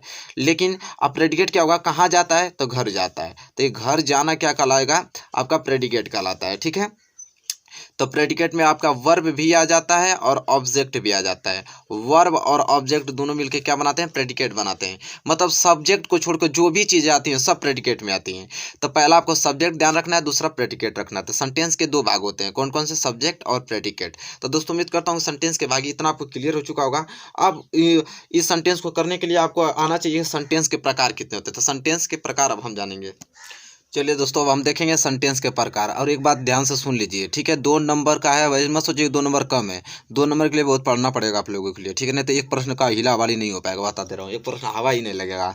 तो सेंटेंस के प्रकार जिस प्रकार बता रहा हूँ उस प्रकार ही समझेंगे तभी हो पाएगा, नहीं तो क्वेश्चन नहीं आएगा। तो ये सेंटेंस के प्रकार कितने होते हैं, 4। एक अफर्मेटिव सेंटेंस सकारात्मक वाक्य, दूसरा निगेटिव सेंटेंस नकारात्मक वाक्य, तीसरा इंट्रोगेटिव सेंटेंस प्रश्नवाचक वाक्य, और चौथा पूछेगा इंपरेटिव सेंटेंस आज्ञासूचक वाक्य, और एक्सक्लेमेटरी सेंटेंस विस्मय आदि बोधक वाक्य। इसी 5 प्रकार के वाक्य को आपको देगा, और जब तक आप इसका रूल और जब तक इसकी पहचान नहीं जानेंगे तो कुछ नहीं कर पाएंगे आप। ठीक है, तो चलिए एक एक पॉइंट बता रहा हूँ, ध्यान से समझिए और अपनी नोटबुक में नोट कीजिए। अफर्मेटिव सेंटेंस सकारात्मक वाक्य है। देखिए अफर्मेटिव सेंटेंस किसे कहते हैं, तो ऐसे वाक्य जिनमें न नहीं का प्रयोग हो और नहीं प्रश्न पूछा गया हो, उनमें नहीं का प्रयोग नहीं होता है और नहीं प्रश्न पूछा गया होता है, ऐसे वाक्य हमारे क्या कहलाते हैं, अफर्मेटिव सेंटेंस कहलाते हैं। और रूल आपका रहेगा सब्जेक्ट, फिर हेल्पिंग वर्ब रहेगा, फिर मेन वर्ब रहेगा, फिर ऑब्जेक्ट, फिर कॉम्प्लीमेंट। अगर आपको इस सेंटेंस में अगर अफर्मेटिव सेंटेंस को इधर उधर किया रहेगा तो सबसे पहले आप सब्जेक्ट लगाएंगे, फिर हेल्पिंग वर्ब लगाएंगे, फिर मेन वर्ब लगाएंगे, फिर ऑब्जेक्ट लगाएंगे, फिर कंप्लीमेंट लगाएंगे, तभी जाके वो सेंटेंस सही होगा, अन्यथा नहीं होगा। ठीक है, तो ये बहुत इंपॉर्टेंट टॉपिक है, तो इस टॉपिक को बहुत ध्यानपूर्वक आपको समझना है। तो अफर्मेटिव सेंटेंस समझ में आ गया। एग्जाम्पल में सबका एक एक दो दो ले लेके आपको समझाऊंगा। ठीक है, फिलहाल आप समझिए कि सेंटेंस के प्रकार, तब तक सेंटेंस के प्रकार नहीं जानते रहेंगे तो आप कुछ नहीं कर पाएंगे उस क्वेश्चनों को। दूसरा आएगा निगेटिव सेंटेंस। निगेटिव सेंटेंस नकारात्मक वाक्य।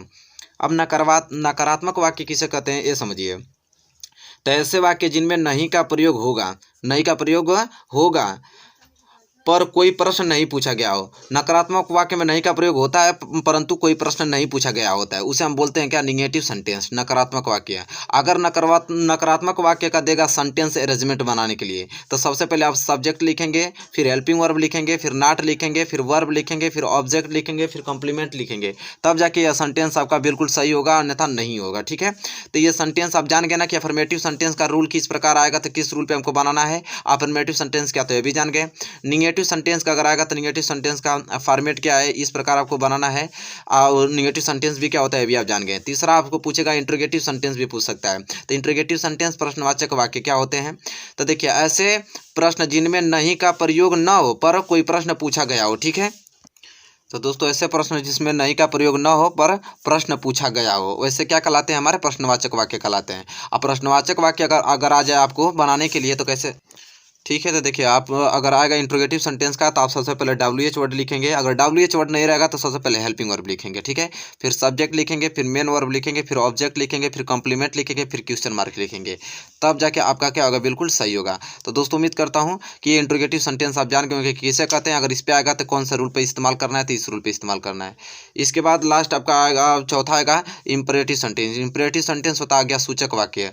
आज्ञा सूचक वाक्य किसे कहते हैं, कैसे वाक्य जो आज्ञा, आदेश या प्रार्थना व्यक्त करते हो, उसमें आज्ञा आपको देगा या तो आदेश देगा या तो प्रार्थना व्यक्त करेगा, तो वैसे वाक्य आज्ञा सूचक कहलाते हैं। अगर आज्ञा सूचक वाले अगर इंपरेटिव सेंटेंस देगा तो सबसे पहले क्या लगाते हैं, तो डू या डोंट या प्लीज का प्रयोग किया रहेगा, इसके बाद वर्ब, इसके बाद ऑब्जेक्ट लगाते हैं। ठीक है, तो उम्मीद करता हूँ कि इसे आप लोग नोट कर लिए होंगे। जब एग्जाम्पल के तौर पर मैं बताऊंगा इन लोगों को तो बिल्कुल क्लियर हो जाएगा। ठीक है, फिर देखिए पांचवा एक्सक्लेमेटरी सेंटेंस, या तो इस प्रकार पूछेगा। एक्सक्लेमेटरी सेंटेंस होता है विस्मयादि बोधक। अब विस्मयादि बोधक क्या होता है कि ऐसे वाक्य जिनमें अचानक उत्पन्न हुई भावनाएं जैसे दुख, सुख, हैरानी, डर आदि अभिव्यक्त हो, वो हमारे क्या कहलाते हैं, विस्मयवादी बोधक एक्सक्लेमेटरी सेंटेंस। अगर एक्सक्लेमेटरी सेंटेंस में बनाने के लिए आएगा तो एक्सक्लेमेटरी वर्ड जो दिया रहेगा उसको पहले लिख लेते हैं, या तो एडजेक्टिव या तो नाउन लगा देते हैं। ठीक है, जो भी वाक्य में दिया रहेगा, फिर लास्ट में एक्सक्लेमेशन चिन्ह लगा देते हैं, तो बिल्कुल आपका सही हो जाएगा। तो इसी 5 प्रकार से आपके क्वेश्चन आते हैं। ठीक है आपका, और ये अगर जानते हैं तो कोई भी दिक्कत नहीं। तो दोस्तों इसी प्रकार से आपको पूछेगा। ठीक है, तो इसी 5 प्रकार से आपको पूछेगा, और ये चीज़ अगर आप जानते रहेंगे तभी उसको कर पाएंगे, अन्यथा नहीं कर पाएंगे। ठीक है, जो बात है स्पष्ट मैं आपको बता दे रहा हूँ। ठीक है, तो चलिए अगर इतना आप जान गए तब हम लोग वो क्वेश्चन प्रैक्टिस करेंगे। ठीक है, जो एग्जाम में पूछे गए हैं। देखिए दोस्तों, अब हम क्वेश्चन करेंगे कि question asked in board exam 2020 में जितने भी क्वेश्चन पूछे गए थे इस कैटेगरी के, वो क्वेश्चन में करने वाले हैं, ताकि आपको प्रैक्टिस हो जाए कि हाँ किस प्रकार क्वेश्चन करना होता है। तो आपको आएगा कि frame correct sentence by reordering the words. ठीक है, 2 नंबर का क्वेश्चन मैं अभी दिखाया हूँ आप लोगों को। तो पहला क्वेश्चन देखिए इस प्रकार आपको देगा कि in evening play football we the, तो ये बताइए कि रिवर्डिंग सेंटेंस इसको सही क्रम में हमको लिखना है। ठीक है, रिवर्डिंग करके, ठीक है, सेंटेंस को अरेंजमेंट करके हमको लिखना है। तो सबसे पहले मैंने क्या बताया था कि सबसे पहले आपको क्या लिखना है, तो सब्जेक्ट लिखना है। तो सब्जेक्ट के स्थान पे क्या आता है, वी। तो देखिए वी सब्जेक्ट के स्थान पे आएगा तो हम लिखेंगे सबसे पहले क्या, वी। वी की बात दोस्तों क्या होता है, हेल्पिंग वर्ब। हेल्पिंग वर्ब क्या है, प्ले, फुटबॉल खेलने का कार्य कर रहा है तो प्ले, तो वी प्ले। ठीक है, वी प्ले क्या खेल रहा है, तो फुटबॉल खेल रहा है, तो we play football, we play football. कब, तो इन द मॉर्निंग, शाम में। तो लिखेंगे हम लोग लास्ट में इन द मॉर्निंग। ठीक है, तो देखिए जब तक रूल आपको मालूम नहीं होगा तो नहीं कर पाएंगे। तो देखिए क्या आएगा, सब्जेक्ट, वर्ब, ठीक है, ऑब्जेक्ट और रिमेनिंग वर्ड कॉम्प्लीमेंट आ गया। ठीक है, तो देखिए यही चीज़ तो लिखवाया था सेंटेंस इसमें, अफर्मेटिव सेंटेंस में लिखा था ना, सब्जेक्ट, हेल्पिंग वर्ब, फिर मेन वर्ब लिखा है मैंने, तो ऑब्जेक्ट लिखा था कॉम्प्लीमेंट। तो देखिए इस प्रकार, we play football in the morning, हम फुटबॉल खेलते हैं शाम में। ठीक है, तो इस प्रकार देखिए इसका अर्थ भी निकल रहा है। तो इस प्रकार आपको रिवर्डिंग करके लिखना है, पहले सब्जेक्ट, फिर वर्ब, फिर ऑब्जेक्ट, फिर रिमेनिंग वर्ड। ठीक है, ऐसे लिखना है। चलिए नेक्स्ट क्वेश्चन के ऊपर चलते। देखिए दूसरा क्वेश्चन दिया है, cat upon the jumped table the. तो चलिए बताइए क्या होगा। तो सबसे पहले क्या होगा, सब्जेक्ट। सब्जेक्ट क्या होगा, जो सेंटेंस में कार्य करता है। तो कार्य क्या कर रहा है, जंप करने का कार्य बिल्ली ही करेगी। तो द कैट हमारा क्या हो जाएगा, सब्जेक्ट। तो हम लिखेंगे द कैट, ठीक है। द कैट सब्जेक्ट के स्थान पे आएगा।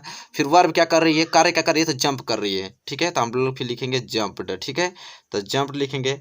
अब कहाँ, किसके ऊपर, तो ऑन द टेबल, टेबल के ऊपर, ठीक है। तो अपॉन द टेबल, तो हम लोग लिखेंगे अपन मतलब ऊपर, और किसके ऊपर, तो द टेबल, टेबल के ऊपर, ठीक है। तो देखिए एक प्रकार से सेंटेंस आपका बन जाएगा कि the cat jumped upon the table, बिल्ली जंप कर दी है टेबल के ऊपर, ठीक है। तो देखिए एक अर्थपूर्ण सेंटेंस निकल गया कि नहीं। तो इसी प्रकार दोस्तों देखिए पहले सब्जेक्ट, फिर वर्ब, फिर आपका ऑब्जेक्ट के रूप में हो जाएगा, कॉम्प्लीमेंट के रूप में। तो देखिए कितना सिंपल है। इसी प्रकार में कह रहा था कि पहले वो चीज़ नहीं जाएंगे तब तक नहीं जान पाएंगे। देखिए अब ये आ गया आपका Rahul not did hard work in the field so, ठीक है। Rahul did not hard work he failed so. तो देखिए इसे किस प्रकार लिखेंगे हम लोग। तो देखिए सबसे पहले सब्जेक्ट क्या है, तो सब्जेक्ट दोस्तों क्या है, तो सब्जेक्ट यहाँ पे आप जैसा कि देख पा रहे हैं कि सबसे पहले सब्जेक्ट हमारा राहुल है। तो राहुल हम लोग उतार देंगे, ठीक है। राहुल, राहुल के बाद फिर वर्ब आएगा। तो इसमें वर्ब क्या आपका दिया है, डिड। डिड हमारा वर्ब होता है। तो राहुल डिड। वर्ब के बाद क्या होता है, निगेटिव में नॉट लगाते हैं। सब्जेक्ट लगाते हैं, वर्ब लगाते हैं, फिर नॉट लगाते हैं, ठीक है। नॉट के बाद देखिए क्या कर रहा है, वर्क कर रहा है, ठीक है। तो हम लोग लिखाएंगे वर्क। कैसा वर्क, तो हार्ड वर्क कर रहा है, तो वर्क हार्ड। तो फिर इसके लिए देखिए यहाँ पे सो, फिर लगाएंगे सो, फिर क्या हो जाता है, ही फेल्ड। तो लिखेंगे हम लोग ही फेल्ड लिखेंगे, ठीक है। तो यहाँ पे हमको ये मालूम चल गया। तो दोस्तों इस प्रकार लिखेंगे तो एक अर्थपूर्ण भी अर्थ निकल जाएगा। जैसे Rahul did not work hard so he failed, Rahul कठिन परिश्रम नहीं करता है, कठिन कार्य नहीं करता है, सो इसलिए वह क्या हो जाता है, फेल्ड हो जाता है, ठीक है।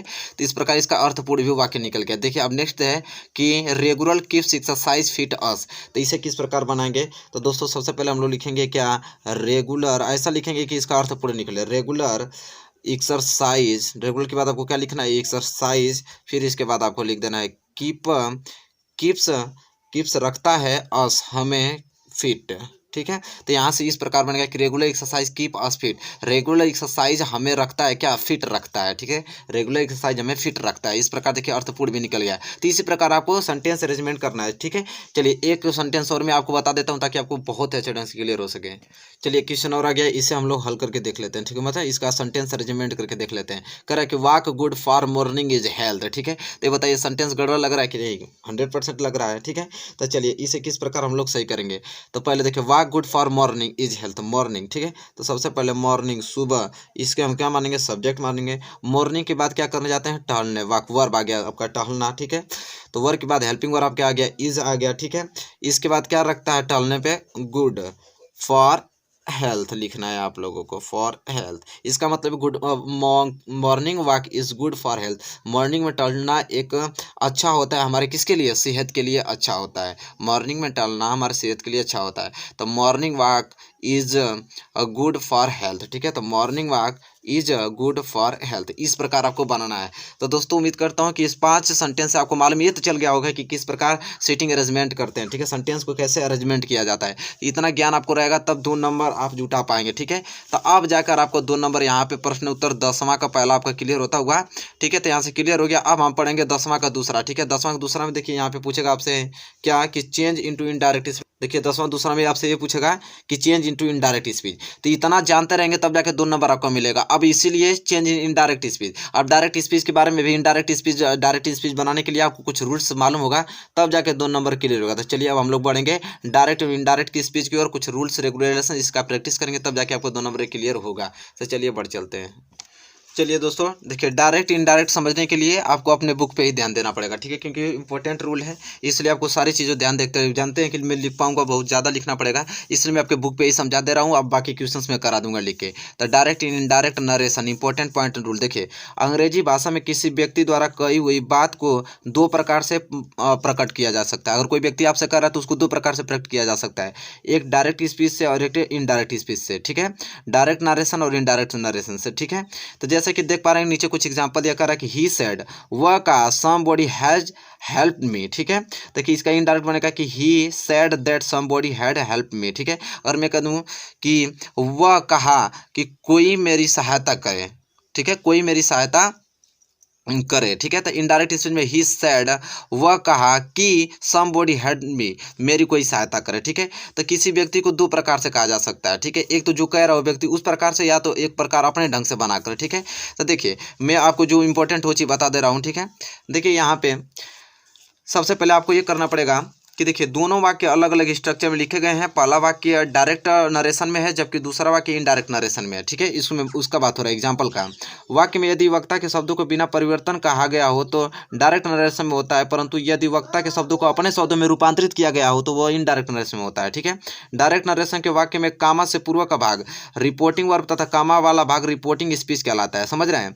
कामा ये वाला आपका क्या कहलाएगा, तो ये आपका कहलाएगा रिपोर्टिंग वर्ब कहलाएगा, ठीक है। कामा के अंदर जो वाक्य है समबॉडी हैज हेल्प मी, ये आपका क्या कहलाएगा, तो रिपोर्टेड स्पीच कहलाता है, ठीक है। इतना याद होना चाहिए आपको। कामा से पहले रिपोर्टिंग वर्ब, कामा के जो अंदर होता है रिपोर्टेड स्पीच कहलाता है, ठीक है। चलिए डायरेक्ट नरेशन को इनडायरेक्ट नरेशन में बदलने के लिए कुछ मुख्य निम्नलिखित बातें हैं। वो ये बात देखिए, इस पे ही आपका डायरेक्ट इनडायरेक्ट निर्भर करेगा।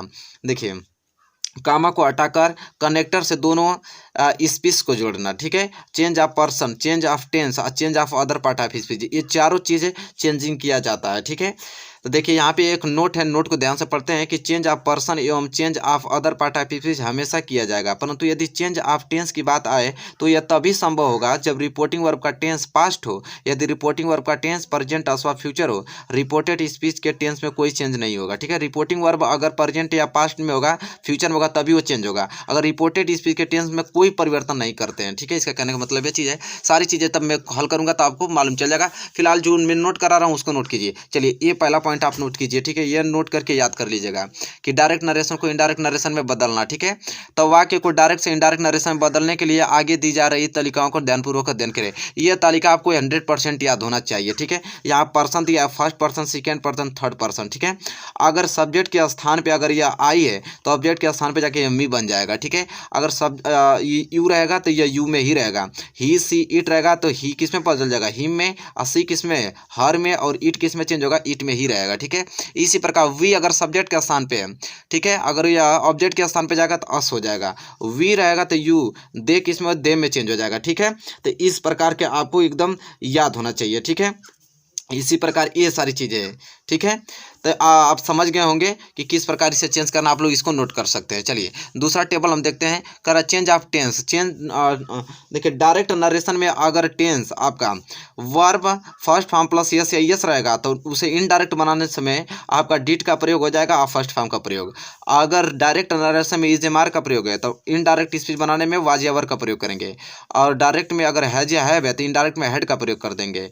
अगर डायरेक्ट में आपका डीड और वर्ब का फर्स्ट फॉर्म है तो उसे इनडायरेक्ट बनाने समय हैड या वर्ब का थर्ड फॉर्म का प्रयोग करेंगे। अगर डायरेक्ट नरेशन में वाज या वर है तो इनडायरेक्ट में उसे हैड बिन कर देंगे, ठीक है। और देखिए डायरेक्ट नरेशन में वाज या वर्ब का फर्स्ट में प्लस आईएनजी है तो उसे इनडायरेक्ट बनाएंगे तो हैड बिन या वर्ब का फर्स्ट में प्लस आईएनजी में चेंज कर देंगे, ठीक है। इतना चीज़ क्लियर होता हुआ। चलिए नेक्स्ट पॉइंट एक और है, इसे देख लीजिए, ठीक है। तीसरा कहता है कि change of other part of speech, other part of speech में भी चेंज होता है।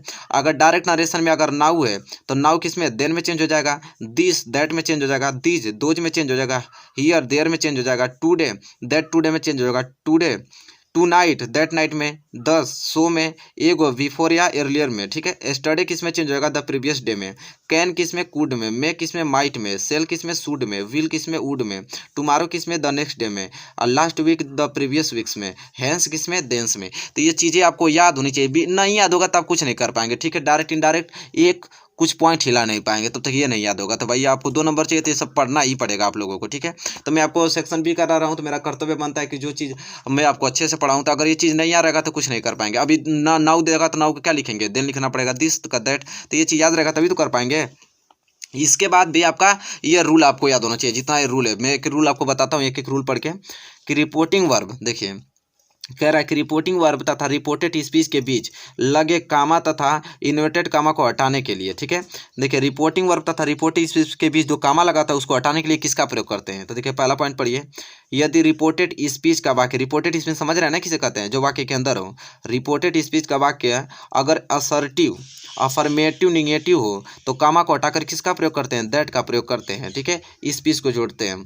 कह रहा है कि अगर रिपोर्टेड स्पीच के अंदर जो वाक्य अफर्मेटिव रहेगा या तो निगेटिव रहेगा तो उसको कामा को हटाने की किसका प्रयोग करेंगे, दैट का प्रयोग करेंगे। ठीक है, मैं थोड़ा जूम कर देता हूं ताकि आपको स्पष्ट दिखाई दे। किसका प्रयोग करेंगे, दैट का प्रयोग करेंगे। जैसे में देखिए, Ravi said to me Mahesh is a doctor, Mahesh एक डॉक्टर, महेश इज टीचर, सॉरी कह रहा Ravi said to me, Ravi ने मुझसे कहा कि Mahesh is a teacher, Mahesh एक क्या है, टीचर है। तो जैसा कि देख पा रहे हैं कि रिपोर्टेड स्पीच क्या है, आपका अफर्मेटिव सेंटेंस है, क्योंकि महेश क्या है, एक अध्यापक है, तो इसलिए इसे तब सेड किस में, टोल्ड में चेंज हो जाता है। तो रवि सेड टू किस में, टोल्ड मी। देखिए ये अफर्मेटिव है तो इसलिए कामा को हटाने के लिए किसका प्रयोग, दैट का।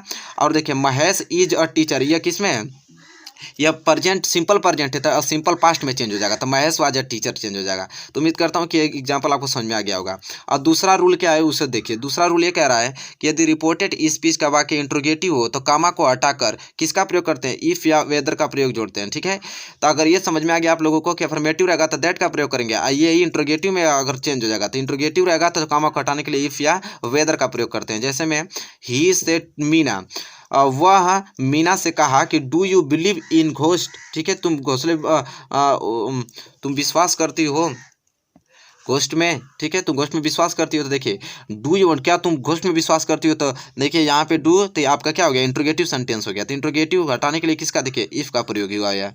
तो देखिए ही सेड टू मी, तो सेड टू मी आस्क में चेंज हो गया। ठीक है, अभी मैं बताऊंगा कि किस प्रकार चेंज होता है, बाकी बस समझिए। इंट्रोगेटिव आएगा तो किस में, इफ का प्रयोग लगेगा। ठीक है, आपको समझ में आ गया इतना पॉइंट। फिर आगे देखिए, कह रहा है कि यदि रिपोर्टेड स्पीच का इंट्रोगेटिव वाक्य प्रश्नवाचक शब्द से शुरू हो तो वाक्य को जोड़ने के लिए इफ या वेदर का नहीं बल्कि उस प्रश्नवाचक वाक्य प्रयोग करते हैं, उस शब्द को लोअर केस में लिखा जाता है। इसका कहने का मतलब कि अगर WH से स्टार्ट होता है तो वो देखिए वो इंट्रोगेटिव था, ये WH वाला वर्ड है, और WH से स्टार्ट होगा तो वही WH वर्ड उतार देते हैं। देखिए he said why are you so late today, तो ही आस्क्ड, देखिए वाई है तो वाई भी उतार मैंने दिया। अगर ये हेल्पिंग वर्ड से स्टार्ट होता है इंट्रोगेटिव से तो हम इफ या वेदर का प्रयोग करते हैं, लेकिन डबल इंट्रोगेटिव से स्टार्ट हुआ है WH वर्ड तो WH को WH वर्ड ही उतार देते हैं। ठीक है, तो ये सब रूल याद होना चाहिए, सब, नहीं तो कुछ नहीं हो पाएगा। ठीक है, ये देखिए यदि रिपोर्टेड स्पीच का वाक्य इंपरेटिव हो तो कामा को हटाकर वाक्य को टू से जोड़ते हैं तथा डू नॉट या नेवर से शुरू होने वाले वाक्य को नॉट टू नेवर टू से जोड़ते हैं। ठीक है, यदि रिपोर्टेड स्पीच का वाक्य किस में हो, इंपरेटिव सेंटेंस में हो तो कामा को हटाने किसका प्रयोग करते हैं, टू का प्रयोग करते हैं। ठीक है, और डू नॉट या नेवर से शुरू होने वाले वाक्य को क्या, नॉट टू नेवर टू से जोड़ते हैं। ठीक है, तो इस प्रकार से जैसा कि एग्जाम्पल आप देख पा रहे हैं, डायरेक्ट स्पीच है कि the teacher said to us stand up on your bench. ठीक है, तो जैसा कि देख रहे हैं इंपरेटिव सेंटेंस है कि स्टैंड अप द बेंच। ठीक है, कह रहा है कि बेंच पे तुम क्या हो, खड़े हो बेंच के ऊपर। तो ये आप एक प्रकार का इंपरेटिव सेंटेंस है, आदेशात्मक वाक्य, इसलिए यहाँ देखिए कामा को हटाने के किसका प्रयोग किया गया, टू का प्रयोग किया गया है। ठीक है, देखिए इंपरेटिव सेंटेंस को हटाने के लिए किसका प्रयोग हो गया, टू का प्रयोग। इसी तरह एक एग्जांपल और मैं बता दूं, देखिए the saint said to me do not seat this bad boy, तो देखिए अभी आपका इंपरेटिव सेंटेंस है इसलिए कामा को हटाने के लिए किसका प्रयोग, टू का प्रयोग हुआ है। ठीक है, तो उम्मीद करता हूं कि ये पॉइंट आपको सभी याद होने चाहिए। फिर नेक्स्ट पॉइंट और बढ़ते हैं, कह रहा है कि यदि रिपोर्टेड स्पीच का वाक्य लेट से शुरू हो तो कामा को हटाकर दैट को जोड़ते हैं। अगर रिपोर्टेड स्पीच का वाक्य लेट से शुरू होगा तो किसका, कामा को हटाकर किसका प्रयोग करते हैं, दैट का प्रयोग। जैसे he said let us thinks about it, देखिए लेट से स्टार्ट हो गया तो इसलिए किसका प्रयोग करेंगे हम लोग, कामा को हटाने के लिए दैट का प्रयोग। देखिए यहाँ पे दैट का प्रयोग हुआ है। तो ये सभी चीजें आपको याद होनी चाहिए, एक एक पॉइंट। अगर ऑप्टेटिव रहेगा तो कामा हटाने के लिए किसका, दैट जोड़ते हैं। ऑप्टेटिव भी रहेगा, जैसे मे यू लिव लॉन्ग, तो देखिए ऑप्टेटिव सेंटेंस इसलिए दैट का प्रयोग हुआ है। अगर एक्सक्लेमेटरी सेंटेंस होगा, आज्ञा सूचक वाक्य हो तो कामा को हटाकर किसका, दैट का प्रयोग करते हैं। जैसे हुर्रा हुआ तो हुर्रा के लिए देखिए किसका प्रयोग किया गया है, तो यहाँ पे दैट का प्रयोग किया गया है इसको हटाने के लिए, कामा को हटाने के लिए। ठीक है, तो ये सभी चीज़ें याद होनी चाहिए आप लोगों को। अब देखिए क्या बात आता है यहाँ पे, अब आएगा आपका कि रिपोर्टेड स्पीच के प्रोनाउन को चेंज करने के नियम। तो देखिए यहाँ पे दिया है रिपोर्टेड स्पीच में आई फर्स्ट पर्सन के प्रोनाउन आई, माई, वी और अस, माइन, आवर्स आदि रिपोर्टिव वर्ब के सब्जेक्ट के पर्सन, नंबर और जेंडर के अनुसार बदल देते हैं। जैसे में देखिए दिया है Hari said to me I am your friend, तो Hari told me that. I first person का है तो सब्जेक्ट के अनुसार चेंज होता है, तो फर्स्ट पर्सन का प्रोनाउन सब्जेक्ट के अनुसार, सब्जेक्ट आपका हरी है तो हरी का क्या हो जाएगा, प्रोनाउन ही हो जाएगा। ठीक है, तो इस प्रकार भी आपका पर्सन भी चेंज होता है। ठीक है, तो ये पॉइंट सभी आपको एक बार अच्छे से पढ़ के याद करना है, तभी जाके आप कर पाएंगे एग्जाम में। दूसरा कह रहा है रिपोर्टेड स्पीच में आए सेकेंड पर्सन के प्रोनाउन, सेकेंड पर्सन के प्रोनाउन यू योर होते हैं। योर अगर ये रिपोर्टिंग वर्ब के ऑब्जेक्ट के आते हैं तो पर्सन, नंबर के जेंडर के अनुसार चेंज होते हैं। अगर ये आ जाएंगे तो ऑब्जेक्ट के अनुसार चेंज होंगे। अगर सेकेंड पर्सन के प्रनाउन आएगा तो ऑब्जेक्ट के अनुसार चेंज होगा, फर्स्ट पर्सन के प्रनाउन आएगा तो सब्जेक्ट के अनुसार होगा। ठीक है, तो देखिए ये सेकेंड पर्सन के प्रनाउन है तो ऑब्जेक्ट के अनुसार चेंज होगा। जैसे कि मैं अभी एग्जांपल बता रहा हूँ, देखिए ही जैसे दिया you said to me you are not well today, देखिए यू आ गया तो ऑब्जेक्ट के अनुसार, तो ऑब्जेक्ट क्या इसमें मी है तो मी का क्या हो जाता है, आई हो जाता है। तो देखिए यहाँ पे आई से स्टार्ट हुआ है, तो ये बात है, इस प्रकार चेंज करते हैं, एक बार पढ़ लीजिएगा बढ़िया से। तीसरा कह रहा है कि रिपोर्टेड स्पीच में थर्ड पर्सन के pronoun he, his, him, she, her, hers, they, their, theirs, them, it, its में कोई चेंज नहीं करते हैं। अगर वही थर्ड पर्सन के प्रोनाउन आ जाएगा तो उसमें नो चेंज करते हैं। जैसे I said to him she is my friend, देखिए सी आ गया और सी मेरा क्या थर्ड पर्सन का प्रोनाउन, इसलिए देखिए कोई चेंज नहीं, सी का सी ही रह गया है। अगर ये फर्स्ट पर्सन रहता तो सब्जेक्ट के अनुसार चेंज हो जाता है, सेकेंड पर्सन रहता तो ऑब्जेक्ट के अनुसार चेंज होता है, थर्ड पर्सन तो कोई चेंजिंग नहीं हुआ है। ठीक है, इस प्रकार। चलिए अब देखिए यह नोट में कि यदि रिपोर्टिंग वर्ब में ऑब्जेक्ट न दिया हो तो सेकेंड पर्सन के प्रोनाउन को बदलने के लिए नीचे दिए एग्जांपल को ध्यानपूर्वक समझिए। अगर रिपोर्टेड स्पीच में ऑब्जेक्ट ही नहीं दिया हो तो किस प्रकार चेंजेंगे, देखिए कह रहा है कि आई सेड यू में गो नाउ, तो देखिए यह सेकेंड पर्सन का प्रोनाउन है और सेकेंड पर्सन किससे चेंज होता है, ऑब्जेक्ट से, तो ऑब्जेक्ट इसमें है ही नहीं, तो ऑब्जेक्ट इसमें नहीं है तो इसलिए क्या दिया है यहाँ पे, देखिए आई सेड दैट, देखिए फिर किसके अनुसार चेंज होने लगता है, सब्जेक्ट के अनुसार। ठीक है, तो यहाँ पे देखिए, तो देखिए लिखा है ही माइट गो देयर, ठीक है, गो देन। देखिए एक एग्जांपल और पढ़ते हैं, देखिए यू लिखा है तो यू का किस में चेंज कर दिया है, आई में। ठीक है, इसी तरह देखिए what is your name, what आ गया तो व्हाट को किस में चेंज किया, तो व्हाट WH वर्ड है तो WH वर्ड को WH वर्ड ही लिखते हैं। ठीक है, तो अगर कह रहा है कि अगर या अगर ऑब्जेक्ट न दिया हो तब किस में चेंज होंगे। ठीक है, तो ऑब्जेक्ट नहीं दिया हो तो आप चाहे तो फर्स्ट पर्सन के प्रोनाउन से चेंज कर सकते हैं। अगर सेंटेंस अगर यह आपका मैस्कुलिन जेंडर होगा तो आपका ही प्रयोग कर सकते हैं, और फेमिनाइन जेंडर होगा तो आप सी का प्रयोग कर सकते हैं। ठीक है, तो ये चीज़ है। तो दोस्तों उम्मीद करता हूँ ये क्लियर हो चुका होगा। देखिए नेक्स्ट नियम है कि यदि रिपोर्टिंग वर्ब का प्रोनाउन फर्स्ट पर्सन प्रोनाउन है, यदि रिपोर्टिंग वर्ब का ऑब्जेक्ट थर्ड पर्सन प्रोनाउन मान लिया जाए, तो यदि रिपोर्टिंग वर्ब का प्रोनाउन थर्ड पर्सन प्रोनाउन हो तो रिपोर्टिंग वर्ब का ऑब्जेक्ट लिस्ट वर्ब के अनुसार प्रोनाउन मान लिया जाता है। तो यहाँ पे कुछ एग्जाम्पल हैं, इन एग्जाम्पलों को आप देख सकते हैं। ठीक है, तो एग्जाम्पल को आप नोट कर लीजिएगा। इसी प्रकार आपका इंपरेटिव सेंटेंस की भी आता है, इंपरेटिव सेंटेंस का किस प्रकार बनाया जाता है, तो लिखा है यहाँ पे कि the teacher said to the boys come here and sit down, तो यहाँ पे द टीचर से देखो इंपरेटिव सेंटेंस में यहाँ पे ऑर्डर लग जाता है, तो order the boy to go there and sit down, इस प्रकार बनेंगे इसका इंपरेटिव सेंटेंस। ठीक है, तो दोस्तों उम्मीद करता हूँ कि ये चीज़ें क्लियर हो गया होगा आप लोगों को। ठीक है, देखिए यहाँ पे और है, यहाँ पे लेट्स वाले प्रयोग है, ये आपका अभी नियम चल रहा है। ठीक है, यहाँ पे क्वेश्चंस अभी होंगे। ठीक है, तो ये आपका नियम चल रहा है कर लेट्स वाले का प्रयोग, तो यहाँ पे आप वीडियो को पुश करके आप लेट्स वाला का प्रयोग कर सकते हैं। इस का एक्सक्लेमेटरी सेंटेंस है यहाँ पे। ठीक है, यहाँ पे कुछ वाक्य दिए हुए हैं। अब देखिए चलिए इसी प्रकार हम लोग प्रैक्टिस कर लेते हैं। देखिए question asked in board exam, देखिए 2020 में जो भी बोर्ड एग्जाम में क्वेश्चन पूछे गए उसका हम लोग एक प्रैक्टिस कर लेते हैं ताकि डायरेक्ट इनडायरेक्ट हम लोग को बिल्कुल क्लियर हो सके। ठीक है, चलिए तो देखते हैं यहाँ पे दोस्तों यह है एग्जाम्पल के तौर पे, उसे हम समझने की कोशिश करते हैं। लिखा है पहला कि did you lock the front door, my mother asked me, तो देखिए इसे किस प्रकार बनाएंगे, तो देखिए लिखा है did you lock the front today, my mother asked me, तो पहले हम लोग लिखेंगे क्या, मदर आस्क्ड मी, और देखिए इफ़ का प्रयोग करेंगे। ठीक है, इफ़ का प्रयोग क्योंकि इंट्रोगेटिव है तो इसलिए इफ़ लगा दिए। फिर देखिए लिखा है क्या, यू आ गया, यू आपका सेकेंड पर्सन का प्रोनाउन है तो ऑब्जेक्ट के अनुसार, तो ऑब्जेक्ट क्या है मी, तो मी का क्या हो जाएगा आई के बाद देखिए डिड है तो किसमें चेंज होगा, हैड में। लॉक है तो लॉक का थर्ड फॉर्म क्या हो जाएगा, लॉक्ड हो जाएगा। ठीक है, क्योंकि यह सिंपल प्रेजेंट आपका प्रेजेंट में थे पास्ट में चेंज होगा। ठीक है, तो लॉक का क्या हो जाएगा, लॉक्ड द फ्रंट डोर। तो इस प्रकार दोस्तों आपको चेंज करने के लिए आएगा, तब तक आप टेंस भी नहीं जानेंगे तब तक ये भी नहीं होगा। ठीक है, तो आप घर पे टेंस और इसके रूल और इसके प्रैक्टिस सेट करेंगे तब जाकर डायरेक्ट इनडायरेक्ट आपका बिल्कुल क्लियर हो पाएगा, नहीं तो नहीं हो पाएगा। तो दोस्तों इस वीडियो में बस मैं 2 टॉपिक को लिया हूँ। ठीक है, एट सिटिंग सेंटेंस अरेंजमेंट को। तो चलिए दोस्तों अब हम बात करेंगे प्रीपोजिशन को लेकर। ठीक है, तो देखिए प्रीपोजिशन बहुत ही मैंने बेसिक से लेकर हाई लेवल तक बताऊंगा। ठीक है, बेसिक पहले क्लियर करूंगा फिर इसके बाद क्वेश्चन कराऊंगा।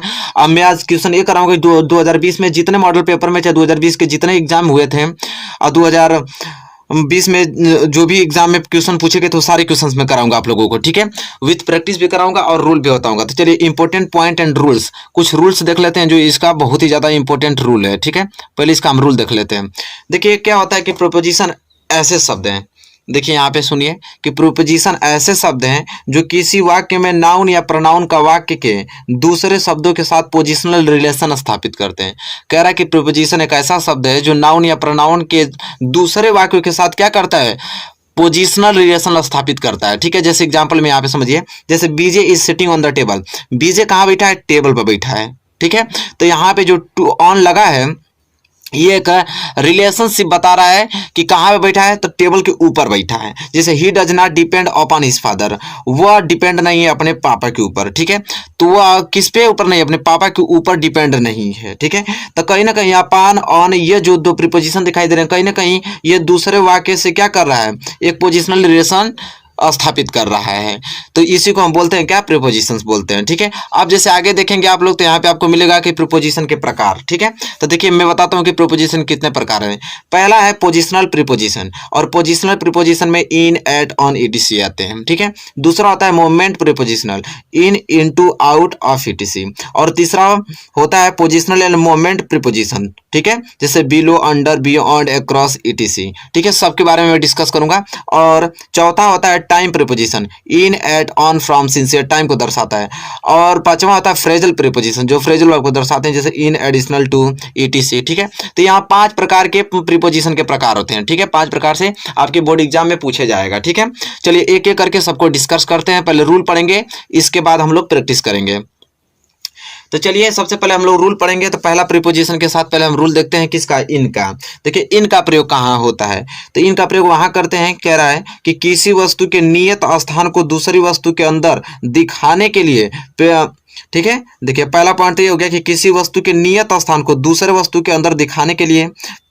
कह रहा है कि पीरियड ऑफ टाइम के लिए, एवं कुछ निश्चित शब्द जैसे बिलीव्स हुआ, फेल हुआ, मास्टर हुआ, एडॉप्ट हुआ आदि के लिए। और कहीं भी बिलीव्स, फेल, मास्टर, एडॉप्ट दिखाए दे, तुरंत जानिए कि वहां पे इनका प्रयोग होगा। और कह रहा है पीरियड ऑफ टाइम बताने के लिए भी, और किसी वस्तु के नियत स्थान को दूसरी वस्तु के अंदर दिखाने के लिए भी किया जाता है इनका प्रयोग। चलिए तब प्रैक्टिस करेंगे हम क्वेश्चन का, तो उसमें सब क्लियर हो जाएगा आप लोगों का। बस आप ये याद कीजिए कि इसका प्रयोग कहाँ किया जाता है। ये जो शब्द आपको मैं लिखा हूं, जिसके अंडरलाइन किया हूं, इसको तो तुरंत याद कर लीजिए। ठीक है, इस पर बहुत ज्यादा प्रश्न आते हैं। चलिए, तो पहला आपका प्रीपोजिशन कंप्लीट होता हुआ इनका। अब हम दूसरे प्रीपोजिशन की ओर बढ़ते हैं।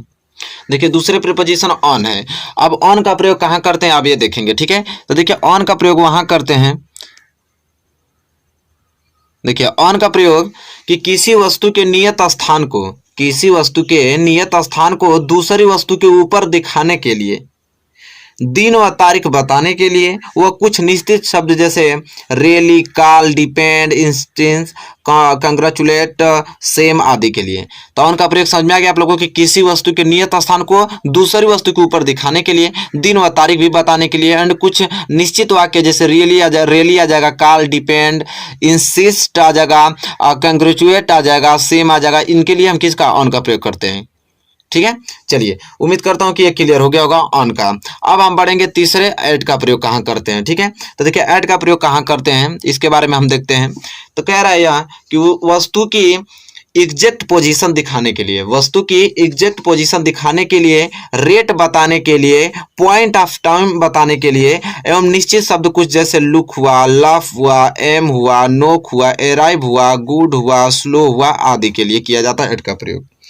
तो ऐड का प्रयोग समझ में आ गया, एग्जैक्ट पोजीशन बताने के लिए, एक तो रेट बताने के लिए और पॉइंट ऑफ टाइम बताने के लिए, एवं कुछ वाक्य जो है लुक, लव, एम, नोक, एराइव, गुड, स्लो, और कहीं भी आ जाए समझ लीजिए कि ऐड का प्रयोग होगा वहां पे। ठीक है, तो ये सारे चीज याद होना चाहिए जितना कंडीशंस में बता रहा हूं। तो ऐड का प्रयोग आप लोगों को समझ में आ गया। अब हम चौथा पढ़ेंगे इनटू का प्रयोग। ठीक है, आप देखिए इनटू का प्रयोग कहां करते हैं। कह रहा है कि इनटू का प्रयोग बाहर से अंदर की ओर किसी वस्तु के आने पर किया जाता है। इनटू का प्रयोग बाहर से अंदर आने की ओर, किसी वस्तु के आने की ओर क्या किया जाता है, प्रयोग किया जाता है। तो समझ में आ गया आप लोगों को कि इनटू का प्रयोग बाहर से अंदर की ओर किसी वस्तु के आने पर किया जाता है। तो यहाँ पे इनटू का प्रयोग क्लियर हो गया, तो प्रैक्टिस कराऊंगा अभी जस्ट, तो क्लियर हो जाएगा। चलिए पांचवा कह रहा है फ्रॉम। अब देखिए फ्रॉम का प्रयोग कह रहा है चेंज ऑफ प्लेस। अगर आप प्लेस को चेंज करते हो तो कह रहा है चेंज ऑफ प्लेस को दिखाने हेतु, फॉर्म्स में हुए परिवर्तन को दिखाने हेतु, निश्चित शब्द जैसे यहाँ पे एक्सक्लूड, मेड, एस्केप्ड, पार्टेड और डिफर, इन वाक्यों के साथ भी फ्रॉम का प्रयोग किया जाता है। ठीक है, तो चलिए आपको समझ में आ गया होगा कि चेंज ऑफ प्लेस को और फॉर्म में हुए परिवर्तन को दिखाने के लिए, आइए जो निश्चित शब्द आपको दिखाई दे रहे हैं इनके साथ किया जाता है फ्रॉम का प्रयोग। चलिए और फ्रॉम का प्रयोग क्लियर हो गया हो तो हम बढ़े फॉर के प्रयोग और प्रैक्टिस भी करेंगे हम लोग। देखिए फॉर का प्रयोग कहाँ किया जाता है, कर रहा है पीरियड ऑफ टाइम।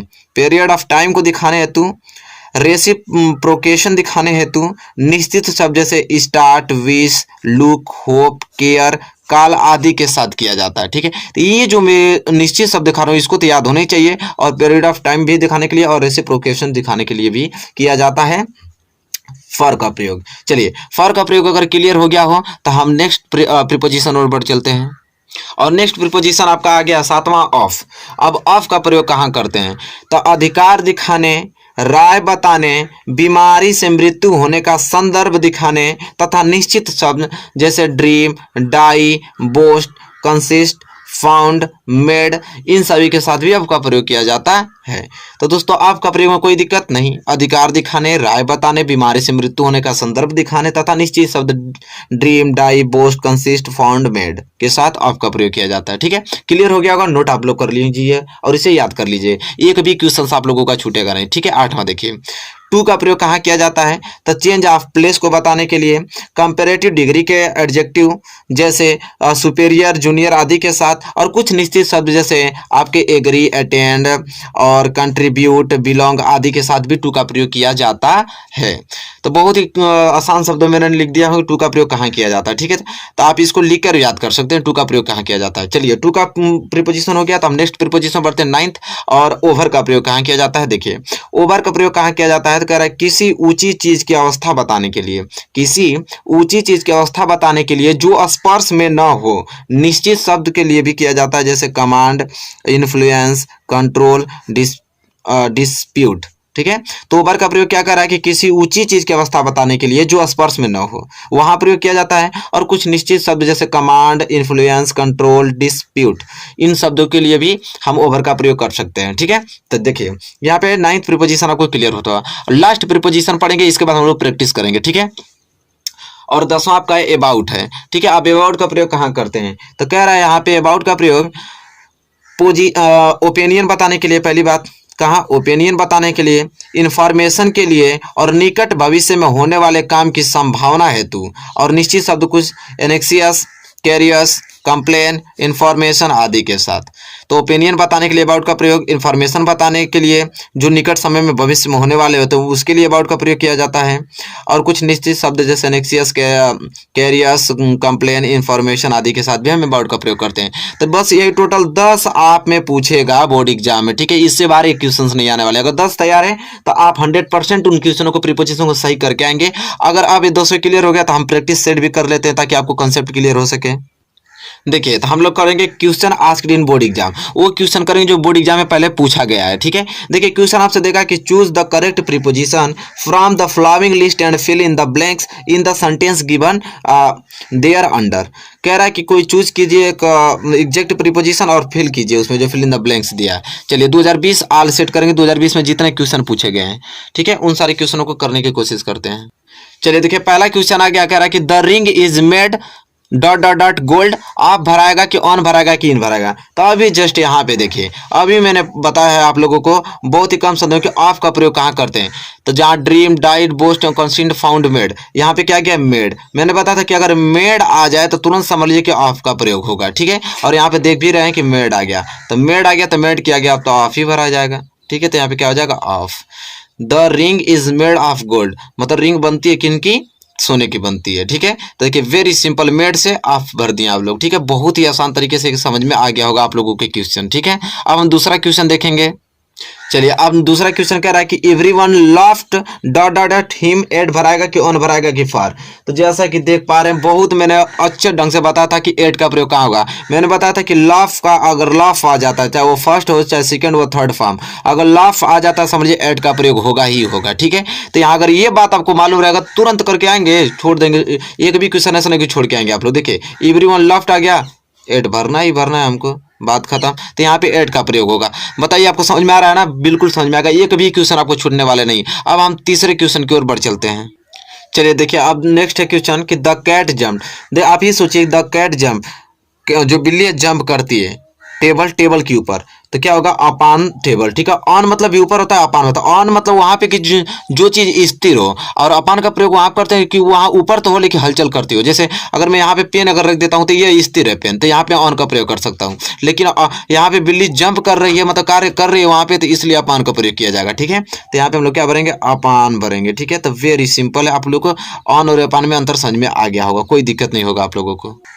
चलिए देखिए नेक्स्ट क्वेश्चन देखते कह रहा है कि what is time, what is time your watch, तुम्हारे घड़ी में क्या समय हो रहा है। तो व्हाट इज टाइम, अब बाई यहाँ पर होगा, क्या होगा, बाई का प्रयोग होगा कि तुम्हारे घड़ी के द्वारा क्या समय हो रहा है, तुम्हारे घड़ी के द्वारा क्या समय हो रहा है, ठीक है, इसलिए बाई का प्रयोग होगा, ठीक है। अब हम बढ़ेंगे अगले क्वेश्चन की ओर, क्वेश्चन नंबर 5 की ओर। चलिए देखिए पांचवा क्वेश्चन देखते हैं, कह रहा है कि we are proud dot dot dot our country. अभी इन भरा होगा कि आप भरा के किएट। मैंने बताया था दोस्तों आपके प्रयोग में कि अधिकार दिखाने के लिए किसका प्रयोग किया जाता है, आप का प्रयोग। मुझे पूरा अधिकार है भाई, मैं अपने देश पे कह सकता हूँ कि मैं अपने देश पे क्या कर सकता हूँ, गर्व कर सकता हूँ, मैं अपने देश पे गर्व है। तो we are proud of our country, ठीक है। यहाँ पे आपका प्रयोग कर सकता हूँ क्योंकि पूरा अधिकार है, मैं अपने देश पे गर्व करता हूँ, ठीक है। जैसे यहाँ पे भी question I am proud of, यहाँ पे भी प्राउड ऑफ, कभी भी प्राउड आज समझिए को आपका प्रयोग होता है, ठीक है। क्योंकि देखिए आपका प्रयोग अधिकार दिखाने के लिए होता है। देखिए मेरे मतलब मेरे ही मान लीजिए मेरा ही कोई भी आपका, आप ही किसी के पुत्र हो तो आपके पापा का पूरा अधिकार आप पे कि आपके पापा कह सकते हैं कि I am proud of my son, मैं बहुत गर्व करता हूँ अपने सन पे, अपने बेटे पे, ठीक है। तो आपका प्रयोग अधिकार दिखाने के लिए भी किया जाता है, प्राउड के बाद भी आपका प्रयोग किया जाता है, ये भी। तो देखिए इस प्रकार अगर आप प्रीपोजिशन पढ़े हैं, जितना मैं पढ़ाया अगर उस तरह याद रहेगा तो कोई भी क्वेश्चन छोड़ के नहीं आएंगे, सब क्वेश्चन करके आएंगे, ठीक है। चलिए उम्मीद करता हूँ कि वीडियो आपको अच्छी लगी, अगर अच्छी लगी तो प्लीज लाइक कीजिए और ज़्यादा से ज़्यादा शेयर कीजिए। तब तक के लिए दोस्तों धन्यवाद, मिलेंगे नेक्स्ट वीडियो में।